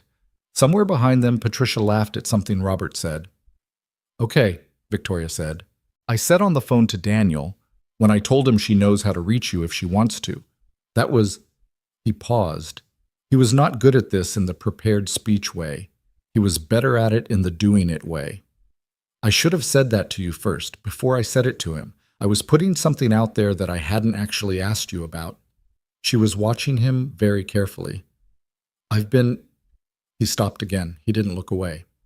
I've been in the vicinity of this for a while and not saying it because the apartment works and Marigold likes you, and I'm 32 years old, and I have been wrong about a significant thing before, and the cost of that was not mine alone. So I don't move fast on things that matter. He kept her gaze. But I'm not pretending anymore. I can't do the pretending anymore. The room was all around them. They were in it and also entirely separate from it. I'm not asking you to pretend, she said. Her voice was quieter than the room, but he heard it completely. I know, he said. I know you're not. He took a breath. I'm just telling you that what I said to Daniel was real, that I'm not performing a claim, that what's been in the apartment with us for months is something I'm actually feeling. He paused. And I think you know that already. I just wanted to say it clearly. So you have the actual information. Victoria Sinclair looked at him for a long moment. Around them, 60 people moved through the ordinary business of a celebration. Nathaniel and Claire held hands near the far window. Robert had his coffee. Patricia was looking at them from across the room with an expression that she wasn't bothering to conceal. I know, Victoria said. I've known for a while. And? She looked at him with the full directness that was her particular gift and also, he understood, her particular risk, the face she showed when she had decided to stop managing the distance. And I've been waiting, she said, for you to stop being so careful that you talked yourself out of it. He exhaled. Something in him that had been braced for a long time released. I'm done being that careful, he said. Good, she said. It was not a kiss? Not here? Not in this room with her mother 15 feet away and Daniel Hargrove still visible near the bar and 60 people doing the social math of watching. But it was a declaration, clear as anything he'd ever said, and she received it without flinching, which was its own kind of answer. He took her hand. She let him. Her fingers settled against his. Not a gesture for the room, not a performance, just two people reaching the same point from opposite directions and finding it occupied by the other. Across the room, Patricia watched. She looked at their hands. She looked at her daughter's face. She turned to Robert and said something quiet, and Robert, for the second time in 2 months, laughed his unexpected bark of a laugh. The brunch continued. Champagne was poured. Nathaniel made a toast that was brief and sincere and made Claire press her face briefly into his shoulder. The room made the sound of people gathered around something good. Landon stood with Victoria's hand in his, in a room full of other people's occasion, and felt the specific weight of a decision that had already been made. Not in this moment, but in 100 smaller moments before it, accumulated until the accumulated thing became undeniable. She leaned slightly toward him, not dramatically, just the few degrees of a person adjusting to gravity they've stopped resisting. He didn't move away. Outside the tall windows of the Greystone room, the December light was flat and silver and specific to the season, the kind of light that made everything look a little more itself, stripped of the warmth that usually softened the edges. He looked at her profile. She was watching the toast. He thought, this is real, not the performance of it, not the logistics of it, the actual thing, the specific and inconvenient and irreversible fact of it. He held her hand. She held his back. The room moved around them, and they stayed exactly where they were. They didn't talk about it in the cab home. Not because there was nothing to say, there was everything to say. The whole accumulated weight of what had happened in the Greystone room sitting between them on the back seat like a third passenger. But the cab driver had the radio on, and the city was doing its December thing outside the windows, gray and bright and indifferent, and sometimes the space right after a real moment needs to be left alone for a while, like a wound that hasn't decided yet whether it's serious. Victoria looked out her window. Landon looked out his. Their hands were no longer touching. They'd separated somewhere between the hotel lobby and the cab door, the transition back to ordinary life requiring ordinary configurations. But the separation had a different quality than it used to. Before, not touching had been the default state. Now it felt like a choice, like something that would have to be chosen again each time, or not. The cab stopped at a light on Michigan Avenue. Christmas lights had gone up on the trees along the median. Small white ones, the kind that didn't try to be impressive, just present. The city at this hour had the feeling of something winding down and gearing up at the same time, the Saturday evening crowd trading out for the Saturday night one. You hungry? He said. She turned from the window.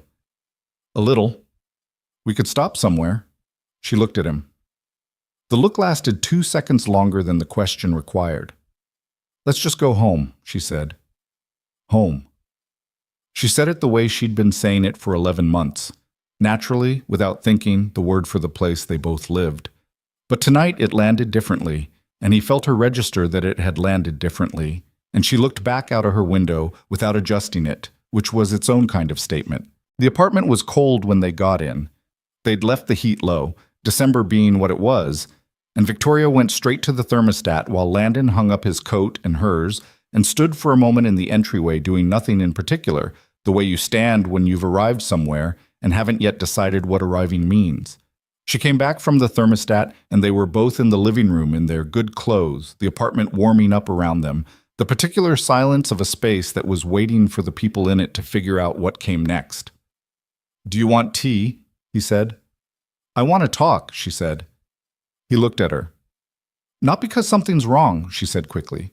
I think we should actually do it. Say the things out loud, because I've been in situations before where I thought something was understood, and it wasn't, and then by the time I realized it wasn't, too much had been built on the misunderstanding to fix it easily.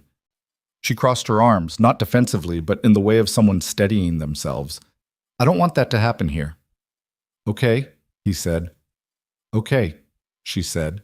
She sat on the couch. He sat in the armchair, then reconsidered and moved to the other end of the couch instead, because the armchair felt like a position statement he didn't intend. She watched him relocate without comment. "You first," she said. "Why me first?" "Because you started it." He looked at the middle distance for a moment. Outside, the wind moved against the windows.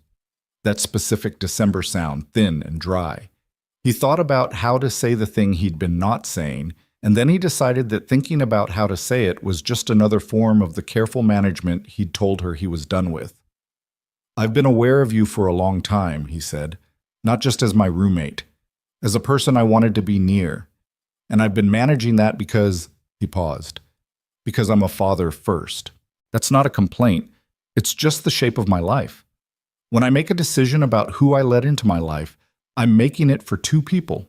And the last time I made that decision badly, Marigold paid part of the cost. So I don't move on feelings without being sure of them."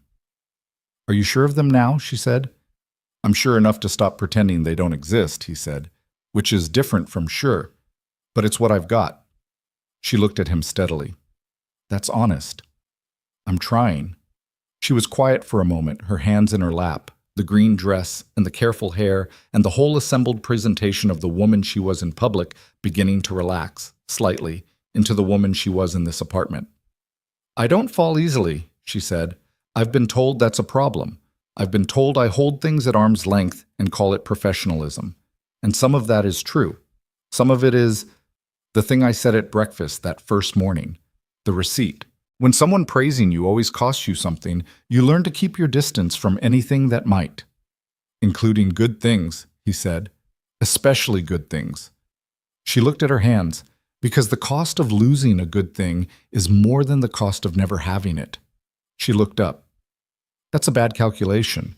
I know it's a bad calculation. I've known it for a while. I just kept running it anyway." "What changed?" he said. She looked at him. "You didn't want anything from me." He waited. "You moved in and you paid half the rent, and you made your coffee, and you asked about my day, and you didn't want anything from it. You weren't building towards something. You weren't—" She paused, searching for the word. "You weren't investing in me because you expected a return. You were just there. Because that's who you are." She held his gaze. "I didn't know what to do with that for a long time." He was quiet. "Then I got used to it," she said. "And then I started needing it. And by the time I understood what that meant, I was already—" She exhaled. Here, he said, "with you making coffee and reading contracts on the couch and leaving plates in the refrigerator and rearranging my entire approach to board presentations." A pause. "Falling for you wasn't dramatic. It was just gradual and then complete. Like I turned around one day and there it was." The apartment was warm now. The heater had done its job. The December night pressed against the windows, and the lamp in the corner cast the specific low light that this room had in the evenings. And Landon looked at this woman who had just taken herself apart with the precision she applied to quarterly projections and said the true thing with the same clarity she used for difficult boardrooms. He moved down the couch. Not all the way, just enough. "I need you to know something about Marigold," he said. She turned to face him. "She already—" He stopped. He wasn't sure how to do this without it being too much or too little. "She already talks about you. In the matter-of-fact way she talks about things that are simply part of her life. She told my mother that you know about puzzles and that you smell like the good shampoo." He held Victoria's gaze. "She doesn't make those decisions consciously. She just includes you. And I need you to know that because it means this isn't just about us, whatever we're deciding here." Victoria was very still. "I'm not telling you that to pressure you," he said. "I'm telling you so you have the full information, the way you said, so there are no misunderstandings built on." She looked at him for a long moment, and he watched something move through her expression that was not the composed CEO and not the woman braced for family impact. Something younger and less defended, something that looked like being genuinely reached. "I know," she said softly. "I know what it means. I wouldn't be here if I didn't understand what it meant." "Okay," he said. "I want it," she said. "All of it. The complicated shape of it." A beat. "I want Marigold to be part of whatever this is. I'm not afraid of that. I'm afraid of doing it badly, of not knowing how, but not of it." "You're already doing it," he said. "The puzzle, the middle pieces." She looked at him. "You figured it out without being told," he said. "You didn't need instructions. You just sat down on the floor and solved it with her." He paused. "That's not nothing." She was quiet for a moment. Then she said, "She named that frog so well." He laughed. Genuinely, the tension of the last hour releasing into it. She smiled, and it was the smile that changed her whole face, the one that happened without management. "Gerald was a good frog," he said. "Gerald was a great frog," she said, "and she drew him in purple, which is actually the right call. She'll be very gratified to hear that from you." They looked at each other. The room was warm and the light was low, and outside the city was being the city, going on at its own pace with its own indifference. He reached across the distance between them and took her hand. She looked down at it, then up at him, and then she leaned forward and kissed him. Not dramatically, not with the weight of the whole preceding narrative pressed into it, but simply the way you do something you've been heading toward long enough that when it arrives it feels less like a beginning than a recognition. He kissed her back. She put her free hand against the side of his face in a gesture that was entirely unplanned and entirely herself, and for a moment they were just two people in a warm apartment in December doing the thing they should have done a while ago. When they pulled back, she was looking at him with an expression that was open in a way she rarely allowed. Not the composed face, not the managed face, just her face. "Okay," she said. "Okay," he said. She leaned into his shoulder. He let her. The lamp in the corner kept its light. The December wind kept its sound. Gerald's six-legged portrait looked down from the refrigerator in the kitchen. They sat there for a while and let the new thing settle into its own shape. The weeks that followed were ordinary in all the ways that mattered, and extraordinary in the one way that did. Nothing announced itself. There was no single moment of declaration, no scene that marked the transition from what they'd been to what they were now. Just the same apartment, the same rhythms, the same coffee, and the same mornings, except that the distance had changed. The careful management was gone. In its place was something less defended and considerably more complicated, in the way that real things are more complicated than the things you build to keep real things out. They were bad at certain parts of it, which was correct. Victoria had a reflex, honed over years, of pulling back when she felt she'd shown too much. It showed up in small ways, a conversation that went deep, and then a day where she was brisk and preoccupied, re-erecting a wall she'd forgotten to leave up. The first time it happened, 3 days after the couch, Landon noticed it and said nothing, which was the right call. The second time, a week later, he said, "You do this thing." She looked up from her laptop. "What thing?" When something gets real, you work late for 2 days. Her jaw tightened slightly. I have an actual workload. I know. I'm not saying it's not real work. He kept his voice even. I'm just naming the pattern, so you know I see it. She looked at him. The tightness didn't leave her jaw immediately. And what do you expect me to do with that? Nothing, he said. I just wanted you to know I'm not going anywhere because of it. You don't have to manage the distance with me. There's no cost. She was quiet for a long moment. Then she closed the laptop. I'm working on it, she said. I know, he said. I'm not asking you to be fixed. I'm just here. She looked at him with the expression that was still learning how to receive that. Okay, she said. He had his own problems. He woke up some mornings with a specific weight, not about Victoria, but about the architecture of it. The thing his ex-wife had said when she left, phrased with more pain than cruelty, but no less true for that. You make a home, and then you live inside it, and forget to check whether the other person is still there. He'd been working on that since. He didn't always know if he'd made progress. He had a tendency, under pressure, to organize his feelings into logistics and solve the logistics and think he'd solved the feelings. He told her this one evening, flat out, because she'd asked why he'd been quiet all day, and he'd started to say work and stopped himself. I'm afraid of getting so good at managing the life that I stopped paying attention to the people in it, he said. She looked at him across the kitchen table. You've been paying attention to me since November. I know. I'm not saying I'm doing it. I'm saying I'm afraid of it. That's different from doing it. I know. She was quiet for a moment. Then we tell each other, she said. When we feel it happening, we don't wait until it's too far. She paused. That's what I should have done with Daniel. I felt it happening, the shrinking, and I didn't say it. I just got smaller and smaller until I couldn't recognize the smaller version of myself. She held his gaze. I'm not doing that again. And I'm not going to let you disappear into logistics while I'm sitting right here. You'll call me on it, he said. Immediately, she said. Probably loudly. That's fair. It's very fair. He smiled. She smiled back.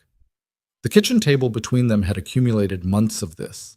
The real conversations, the honest ones, the ones that said the difficult thing because the difficult thing was better than the alternative. Marigold found out on a Thursday. Not through a conversation. There was no conversation because neither of them had figured out exactly how to have the conversation, and they'd been putting it off in the way you put off a thing that seems to require more preparation than it turns out to. What happened instead was that Marigold came back from school on the Thursday before Christmas break, dropped her backpack by the door, went to the kitchen for a snack, and found Victoria at the counter making the carbonara she'd finally committed to executing, and Landon behind her reading the instructions off her phone because she refused to look at it while cooking because it broke her concentration. A little more, he said. It says to keep pulling the pan. I am pulling the pan. You're moving the pan. Pulling is different. That makes no sense. The pasta needs to... You're not the one cooking. I'm reading the instructions. Marigold stood in the kitchen doorway watching this exchange. She looked at Victoria. She looked at her father. She looked at Victoria again. Are you and Daddy together? She asked. They both stopped. The pan was still.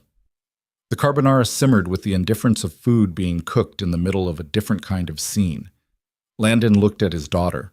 She was 7 months from 7 years old and had, in her short life, developed the precision of a person who asked questions when she wanted answers rather than attention. She was not asking because she was afraid. She was asking because she'd noticed something and wanted the information. Yeah, Landon said. We are. Marigold nodded slowly. She looked at Victoria. Does that mean you're staying? Victoria set the spoon down. She crouched to Marigold's level with the careful grace of someone who wanted to get this right. I'm not going anywhere, she said. I live here, same as always. That part doesn't change.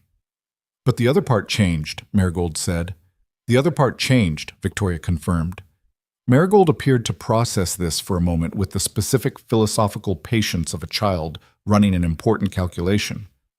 Then she said, Can I have more of the good shampoo for Christmas? The tension in the kitchen dissolved. Landon pressed his hand briefly over his mouth. Victoria's expression cycled through four things in 2 seconds and arrived at something that looked like relief. "I'll get you the whole bottle," Victoria said. Marigold nodded, satisfied, and went to the refrigerator for her apple juice. Crisis navigated. Information filed. Life continuing. Landon looked at Victoria from across the kitchen. She was looking at him with the expression she wore when something had gone better than she'd built herself to expect, and there was still a little moisture in her eyes that she was deciding not to acknowledge, and she turned back to the carbonara and picked up the spoon. "Pull," she said. "What?" "You said pulling was different. Show me." He crossed the kitchen and took the pan handle. She stepped aside and watched, and he pulled the pan the way the video wanted, and the sauce moved the way it was supposed to, and from the living room came the sound of Marigold turning on a cartoon at maximum volume, and the apartment was full, in the specific way of homes that contain multiple people who have chosen each other. The carbonara was, by consensus, excellent. Christmas came and went in the shape of the life they were building, which meant it was imperfect and specific, and theirs. Marigold spent Christmas Eve at his mother's and Christmas morning at the apartment, which had been his tradition since the first year after Tara left. Wake up at home, presents, breakfast, then out to the family. This year, Victoria was in the home part, which Marigold treated as a natural extension of existing facts rather than a development requiring adjustment. She had her gifts, including the shampoo, which she opened with reverence, and Victoria had gotten her a box of specialty colored pencils in 72 colors with a small art book, which Marigold regarded with the silence of someone confronted with something genuinely significant. "There's a burnt sienna," Marigold said, examining the label. "I know," Victoria said. "I thought you could use it for Gerald. Purple for the body, but burnt sienna for the details." Marigold looked at her. "That's actually good," she said. The professional respect in the voice of a 6-year-old was objectively funny, and Landon watched Victoria receive it with the straight face of someone who understood that this was the only review that mattered today. His mother came for dinner in the evening. She walked in and registered Victoria's presence in the apartment with the satisfaction of someone whose theory had been proven correct. And she sat down and talked to Victoria for 45 minutes about things Landon couldn't fully follow from the kitchen where he was managing the bird. And when he came in to check on them, they were in the middle of a conversation about what it had been like to run a business in the early years, his mother having done it herself. And Victoria was leaning forward in the way she leaned when she was getting real information from a real source. His mother caught his eye over Victoria's shoulder and did nothing visible. She didn't need to. After dinner, after Marigold had fallen asleep on the couch under a blanket and his mother had gone home and the dishes were either done or consciously deferred, he and Victoria stood in the kitchen with the leftovers and the quiet of a day that had been full and was now settling. "Your mother approves," Victoria said. "My mother approved 3 months ago." "She told me." A pause. "She said she could tell by the way your shoulders sit differently when I'm in the room." He looked at her. "She said that." Verbatim. Victoria was watching him with a small, private pleasure. "Apparently you carry your shoulders higher when you're comfortable somewhere. She's been monitoring your shoulders for 32 years and considers herself an authority." He looked at the ceiling briefly. "That's extremely useful information," Victoria said. "You're going to use that against me." "I'm going to use it to understand you better." She set the container she was holding in the refrigerator and turned to face him. "Which is not the same thing." "Mostly." He crossed the kitchen and kissed her, which required no examination or decision, just the doing of the thing that had become natural. She kissed him back with the ease of someone who had stopped negotiating with themselves about it. "Merry Christmas," he said. "Merry Christmas," she said. Behind them, from the living room, Marigold said in the slightly blurred voice of someone half asleep, "You're kissing." "We are," Landon said, without turning. A pause. "That's weird," she said. "You'll get used to it," he said. Silence, then definitively. "Okay." She was asleep again in 4 minutes. They could tell by the breathing. January arrived with the cold that Chicago saved for January, the kind that had opinions about it, and with it came the particular quality of a new year in a life that was changing shape. Victoria was working on something. He noticed it in the way she got quiet about things she was usually direct about. Not evasive, not closed off, but holding something. She had her thinking face on more than usual, the one that appeared when she was running a long calculation that required the kind of focus that crowded other things out. He gave it space. He understood by now that she processed in solitude before she processed out loud, and that the way to get the real version of what she was thinking was to not reach for it before it was ready. On a Tuesday night in the middle of January, she came home later than usual and poured herself a glass of water and stood at the counter, and he was at the kitchen table and she said, "I want to talk to you about something." He put down what he was reading. "Okay." She turned around and leaned against the counter and looked at him with the direct steadiness she used for important things. "I've been looking at apartments." He waited. "Bigger ones," she said, "in neighborhoods that work for school logistics, with a second bedroom that's big enough to actually be a bedroom and not a closet with ambition." He was very still. "Not because I want to change what we have," she said, reading his expression with the accuracy she'd developed over 14 months. "But because what we have has outgrown the space." She held his gaze. "We are two adults and a child who all live here now, effectively, and this apartment is 900 square feet, and Marigold has been sleeping on a pull-out when she's here 3 nights a week, which is not—" She paused. "She should have a room. Her room. Here. Somewhere she knows is hers." He didn't say anything. "I found a place," she said, "on Wrightwood. 3 bedrooms, real ones. There's a park 2 blocks away, and the school district boundaries work, and it has a kitchen that can fit 2 people in it without someone having to climb over the other." She stopped. "I want to show it to you. I'm not deciding this without you. It's a decision for both of us." The kitchen was quiet. The refrigerator hummed. Gerald the frog looked down with his 6 legs and his purple sincerity. "You've been planning this," he said. "I've been thinking about it. Planning is a strong word. You found a specific apartment. I found a list of specific apartments and narrowed it to one and scheduled a viewing." A pause. "Okay, planning." He looked at her. The woman across from him had spent 11 months being his roommate, 2 months being the person he loved, and somewhere in the quiet of the new year had begun planning a home for the 3 of them, as though it were a natural next step. Not because it was simple, but because she'd decided it was right. And when Victoria Sinclair decided something was right, she moved. "When's the viewing?" he said. "Saturday," she said. 11 in the morning. Marigold could come. She'd want to pick her room." "I know." "She'll pick whatever has the best light." "Then we should hope the best light is also the reasonable choice." He stood up from the table and crossed to where she was standing at the counter and stood close enough that she had to look up slightly. "You were just going to do this," he said. "Figure out the next thing and bring me the answer." "I was going to bring you the question," she said. "The apartment is a question, not an answer. A very specific question." "I work in specifics." She held his gaze. "Is the question too much?" He looked at her, at the face that had learned over months to stay visible when it wanted to retreat, at the woman who had started planning a life with a single father and his daughter with the same careful intensity she brought to Q4 projections, because that was who she was, not impulsive, not dramatic, but decided.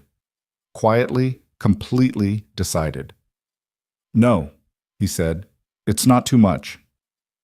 She exhaled, one small release of held breath. "Saturday at 11, he said. "We'll bring Marigold." She nodded.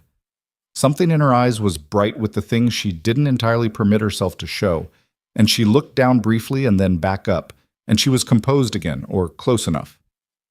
"I made an offer condition on your approval," she said, "in case you want to negotiate the terms." "Of course you did." "I had leverage and a timeline." "You're impossible," he said, without heat. "You knew that when you answered the ad," she said. He had. He'd known it the moment she opened the door in a blazer and bare feet and looked at his references for 30 seconds and said, "When can you move in?" He'd known something was specific about this woman, this apartment, this arrangement, and he'd moved in and waited to understand what the specificity meant. And now he was standing in a kitchen on a January night looking at the person who had spent months quietly building the architecture of something permanent. He kissed her. She leaned into it. The apartment held its breath around them. Outside, Chicago in January was being entirely itself, relentless and cold and indifferent to the people inside it deciding their futures. The wind off the lake did its work. The city moved at its own pace. In here, the future was taking shape in small, deliberate increments. A Saturday viewing, a room with good light, a purple frog on a refrigerator. A little girl who had accepted the changing shape of her family with the practical grace of someone who had always known that some families were shaped differently, and that different shapes could still hold everything that mattered. Landon Brooks stood in his kitchen in the life he had rebuilt from what remained, and felt the rebuilt thing become something new. Not a recovery, not a return, but a different country entirely. One he hadn't planned for and was finding, against every careful instinct he possessed, that he didn't want to leave. He put his arm around her. She stayed where she was. That was enough. For tonight, that was everything. I notice this is a request for Part 5, the final part, based on the outline, but the prompt says Part 2. I'll treat this as the final part, Part 5. Since Parts 1 to 4 are already complete, and write it at 6,000 to 6,500 words as requested. The apartment on Wrightwood was on the third floor of a gray stone building that had been standing since 1923 and looked like it knew it. The hallway smelled like old wood and someone's cooking from a lower floor, and the elevator was the slow, deliberate kind that made you aware of exactly how many floors you were ascending. Marigold rode it with her hands pressed flat against the walls, monitoring the vibration. "It's thinking," she said. "Elevators don't think," Landon said. "This one does." The elevator stopped. The door opened.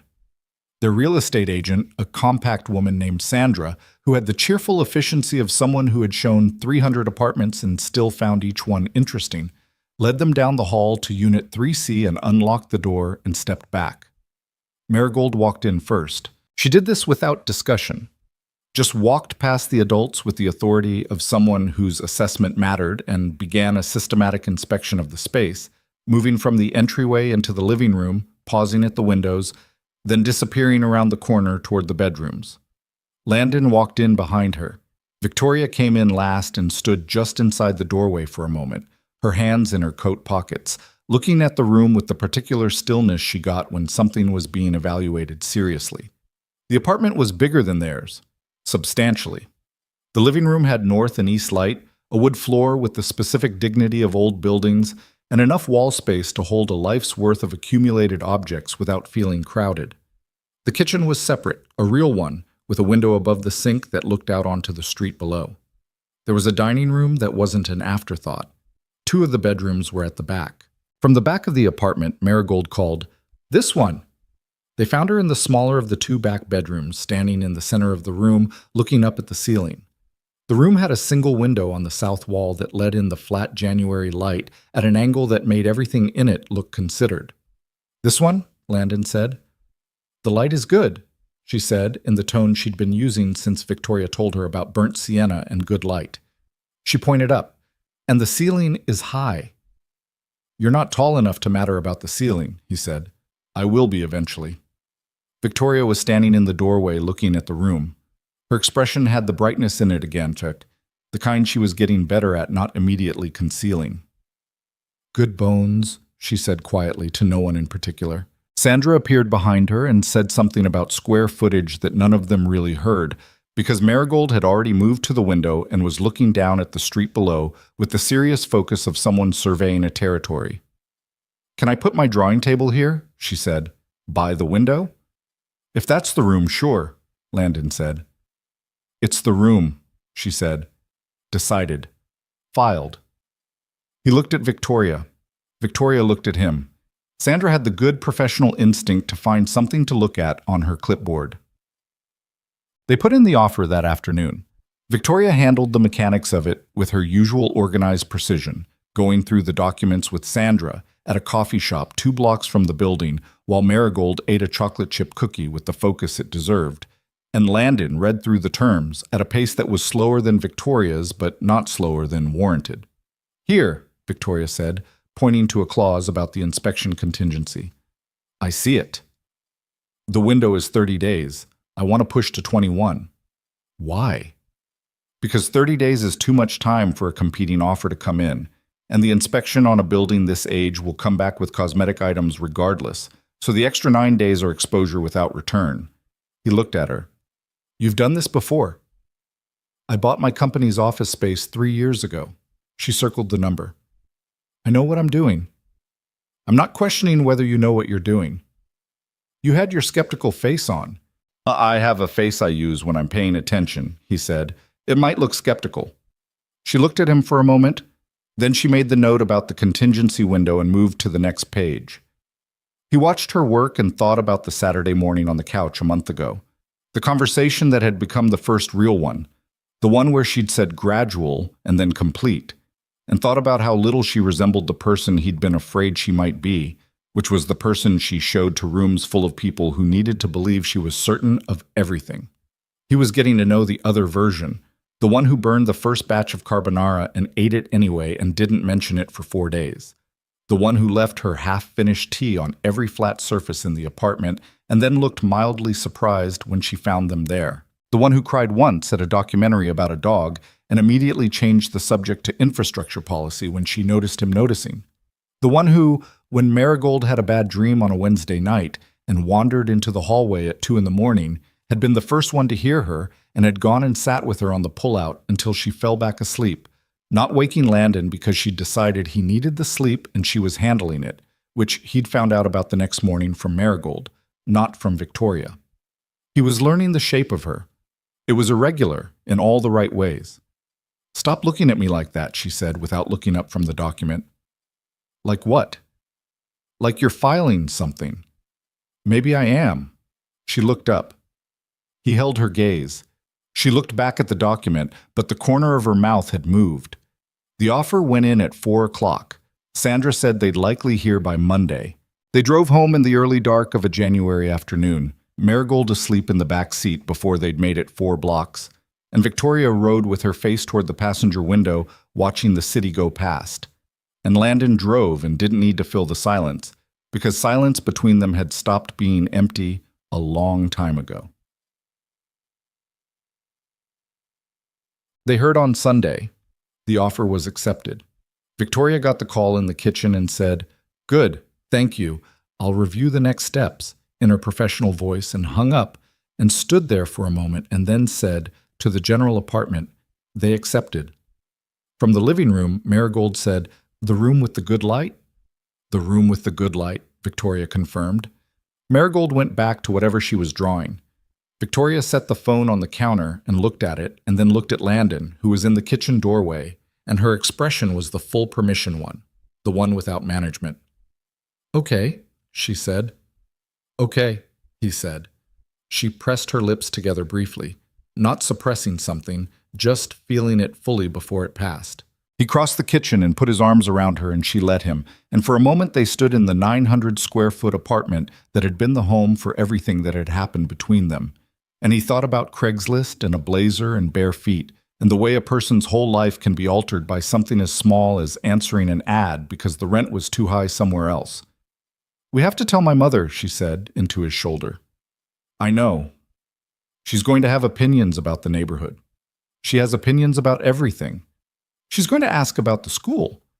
I'll have the information ready." She pulled back and looked at him. "You're going to prepare a briefing document. I'm going to have the relevant facts available." "That's a briefing document." "That's project management." "It's the same—" She stopped. "You know what? Fine. Make the briefing document. She'll respect it." He kissed her on the forehead because it was the right distance for the moment, and she let it land. The call to Patricia happened that evening, and it went the way things with Patricia went, which was to say more dimensions than a simple phone call had any business containing, but nothing insurmountable. Victoria called from the couch with the phone on speaker, which had become the default for family calls. And Landon sat at the other end and was not performing presence.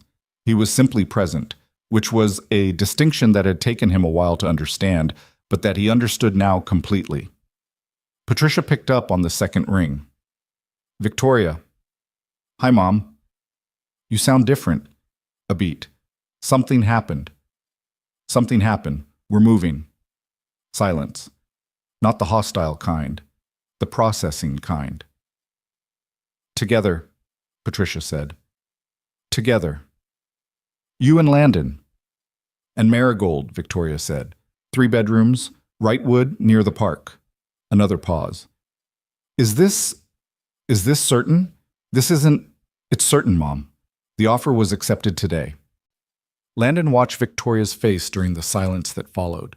The way she held the phone slightly away from her body. The way her jaw was set with the readiness for impact that he still saw sometimes when she braced for her mother.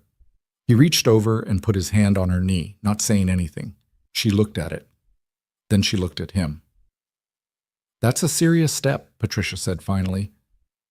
I know. Does he understand what you need? The kind of... Mom, I'm asking a real question. I know you are. Victoria's voice was even. And the answer is yes, he does, in a way I didn't think someone would. She paused. He pays attention. That's what I needed. And I didn't know how to say it, but that's it. He pays attention without me having to ask. Silence. Your father will want to visit, Patricia said. Good. Come in the spring when we're settled. I'll want to see the room. We can video call before then. That's not the same. No, it's not. Victoria's voice softened by a degree. Come in the spring, Mom. We'll have space for you. A long pause. Then Patricia said, He makes you happy. It was not phrased as a question. It was the statement of a woman who had been watching something from a distance and had arrived at a conclusion. Yes, Victoria said. Good. A short exhale. That's what matters. I don't always lead with that. I know I don't always lead with that. Another pause, the kind that had the weight of a long history behind it. But it's what matters. Victoria's expression went briefly to something Landon didn't try to name, something between relief and grief and gratitude, the complicated territory of being finally understood by someone whose understanding you had stopped expecting. I know, Mom, she said. We'll come in April, Patricia said. April's good. After the call ended, Victoria set the phone on the cushion and sat for a moment with the particular quiet of someone surfacing from deep water. She's trying, Landon said. She is. Victoria leaned back into the couch. She's been trying since the breakfast. In her way. A pause. I've been trying to let her. That's hard. It is. She turned her head toward him. But it's better than the alternative, which is what I had for a long time. She shifted, moving closer, settling her shoulder against his. April's a long time away. 4 months? She'll probably call 6 times before then. That's manageable. She'll have opinions about the kitchen. The kitchen is good. The kitchen is fine. She'll want to talk about cabinets. We can discuss cabinets. Victoria looked at him. You realize you're agreeing to have a relationship with my mother. I had a relationship with your mother starting the moment she found my jacket on the hook. That's fair. She was quiet for a moment. She told me in December. She texted me. She doesn't do well saying these things out loud. She said she was glad I had someone who looked at me the way you do. Victoria paused. I asked her what way that was. She said like I was already the answer to the question, before she'd even finished asking it. The apartment was quiet. The winter dark was complete outside. Somewhere down the block, a car alarm cycled through its repertoire and stopped. He looked at her. She looked at him. The lamp in the corner did what it always did. She's right, he said. Victoria's chin dropped slightly. A breath out. Don't, she said. But she was almost smiling. I'm not performing anything, he said. I'm just agreeing with your mother. She pressed her face briefly against his shoulder, which was a gesture she still did with a slight surprise at herself, as if each time she allowed it, she was mildly astonished that she'd chosen to. He put his arm around her. From down the hall, in the direction of the pullout that would, in 4 months, be replaced by a room with good southern light, Marigold's small sleeping sounds were the particular soundtrack of a child who had decided, with characteristic finality, that things were fine. February moved into March with the logic of Chicago seasons, which is to say badly. 2 warm days followed by a week of something that couldn't decide between snow and rain and settled on both simultaneously. The move was scheduled for the 3rd Saturday in March, when the inspection had cleared and the paperwork had concluded its long bureaucratic journey and the keys were no longer hypothetical.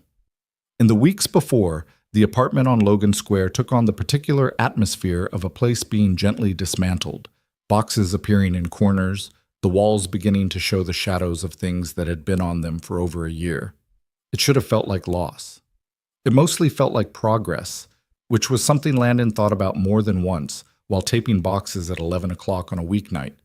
Victoria packed the way she did most things, with a system, labels on every box. A spreadsheet, which she claimed was not a spreadsheet but was definitely a spreadsheet, tracking the contents of each container and its destination room. He'd teased her about it once, and she'd said, "Do you want to unpack 3 boxes looking for the coffee maker?" And he'd said no, and she'd said, "Then the spreadsheet stays." And he'd decided this was correct. He packed his own things with less architecture and more sentiment. The drawer that had been Marigold since she started staying over. The shelf where his good books lived spine out.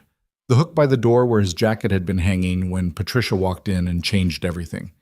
He took the hook down from the wall carefully, the small screw resisting, and put it in a box. "What's that?" Victoria asked, leaning in the doorway. "The hook. We have hooks in the new place." "I know." He looked at it for a moment. "But this one started it." She was quiet. She looked at the small brass hook in his hand, and she looked at him, and she said nothing, which was correct, because there was nothing to add to that. She went back to her labeling. He put the hook in the box and marked it Kitchen Miss and moved on. Moving day arrived with actual sun, which felt like something Chicago offered rarely and without obligation. 3 of Landon's friends from his old crew, Marcus, Pete, and a large, quiet man named Dwight, who communicated primarily in nods but could carry more than anyone else, showed up at 9 with coffee and the energy of men who had agreed to do manual labor for a friend and were making peace with the decision. Victoria's colleague and closest work friend, a woman named Bree, who had the efficient energy of a former athlete and zero patience for anyone who wasn't, showed up at 9:15 and immediately began telling Marcus how to wrap the kitchen plates more securely, which led to a 15-minute negotiation that ended in a draw. Marigold supervised. She did this from various elevated positions, the back of the couch, the kitchen counter with Landon's hand on her back, pointing out when things were being handled incorrectly. She was particularly vocal about the box containing her art supplies, which she escorted personally to the moving truck. By 2 in the afternoon, Logan Square was empty except for the wall shadows and the particular silence of a place that had been a home and was now a set of clean rooms. Landon stood in the living room for a moment after the last box had gone down. 11 months in this room, the throw pillows in the corner, the balcony where they'd sat in November with the borrowed warmth of a season ending, the couch, where she'd sat at 1 in the morning, waiting for him to come home from Detroit, the door 3 inches open, her face unguarded in a way that had told him everything before she'd said a word. He looked at the wall where Gerald had hung. Marigold had taken the drawing down herself and carried it in her backpack, explaining to anyone who asked that it needed to travel safely. Victoria came in from the hallway. She looked at the empty room. She looked at him. "Okay?" she said. "Yeah," he said. "Yeah, I am." She crossed the room and stood beside him, and they looked at the empty space together for a moment. The room that had been the beginning of something that had become something else. The way most real things become something else if you stay in them long enough. "Good start," she said. "Good start," he agreed. They turned off the light and left. The apartment on Wrightwood received them the way new spaces receive people, blankly, waiting to be impressed. Marcus and Pete and Dwight got the furniture up the thinking elevator in 3 loads. Bree directed the placement of the kitchen boxes with the focus of a military operation and had the kitchen functional before anyone else had finished unloading their assigned area. Marigold went directly to the room with the good light and stood in it with her arms crossed while Dwight assembled her bed frame, monitoring each step with professional gravity. By 7 in the evening, the crew had gone. Marigold was asleep in her new room in the room with good light, and the apartment was in the particular beautiful chaos of a first day. Boxes half opened, furniture at approximate locations, the kitchen mostly functional but the rest of it unresolved. Landon sat on the floor of the living room with his back against the couch they hadn't fully positioned yet, eating pizza from a box because the plates were unpacked, but the paper towels were not, and the calculus had been clear. Victoria sat beside him, not close in the way of performance, but close in the way of people who no longer needed the distance between them. "The shelf goes on the east wall," she said. "Tomorrow." "I know, tomorrow. I'm just—" She gestured at the wall. "I can see it." "You can see the whole room already." "I've been seeing it since January." She took a piece of pizza. "The chair goes there, the lamp there. The good one, not the tall one. The tall one goes in the corner." "Where does the tall one go?" "The corner." I said the corner. "Which corner?" She pointed. "That corner. That corner has the heater vent." She looked at the corner. She looked at the vent. "Fine. The other corner." "Which other—" "The corner that doesn't have the heater vent, Landon." He ate his pizza. She ate hers. The apartment was quiet in the new space way. Different acoustics, different sounds from the street, the particular audio signature of a building, learning 2 new residents and 1 small girl who was already deeply asleep with her art supplies arranged on the floor beside her bed, like an honor guard. "Tell me something," she said. He looked at her. "Something you haven't told me," she said. "Something real. We're in a new apartment, new start. Tell me something." He thought about it. He wasn't a man who had a lot of unrevealed material. He was fairly direct by nature, once you got through the initial management layer. But there were things that lived in the quiet parts of him that hadn't been asked about yet. "When I was 7, he said, "my parents almost separated. I didn't know that until I was 24 and my mother told me after my own marriage started going wrong." She said they'd come to the same place. 2 people who had built a life together and were standing in it looking at each other and asking if the life was the thing they'd wanted or just the closest thing they'd been able to reach. He paused. She said they decided to choose it, not because it was perfect or because they were, because choosing is different from staying. Staying is just inertia. Choosing means you see what you have and you say, "This. I want this." Victoria was very still beside him. "They were married for 31 more years," he said, "until my father died." He looked at the unresolved wall across from them.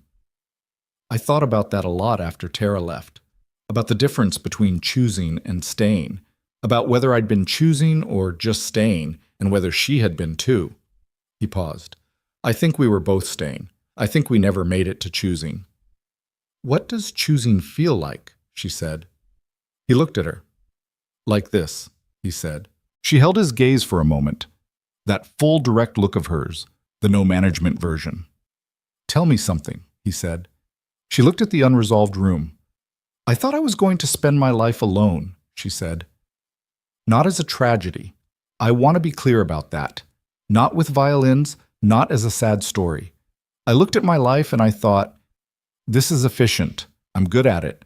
I have the company, and I have the work, and I don't have to factor in another person's needs. And that's clean." She stopped. But there was this thing I kept running into, these moments that would happen, something good or something hard. And my first reflex was to want to tell someone, not anyone, a specific someone. And for a long time, I didn't know who that was. She looked at him. "And then you moved in. And about 4 months later, I realized that every time something happened, good or hard or just interesting, the person I wanted to tell was already there." The pizza was getting cold. Neither of them reached for it. "The first time I realized it," she said, "was when I closed the Henderson account. It was a deal I'd been working for 8 months, and it came in on a Wednesday morning, and I stood in my office for a minute after the call ended, and my first thought was, I should tell Landon, before my board, before Bree, before my mother." She shook her head slightly. "I called you from the cab home, do you remember?"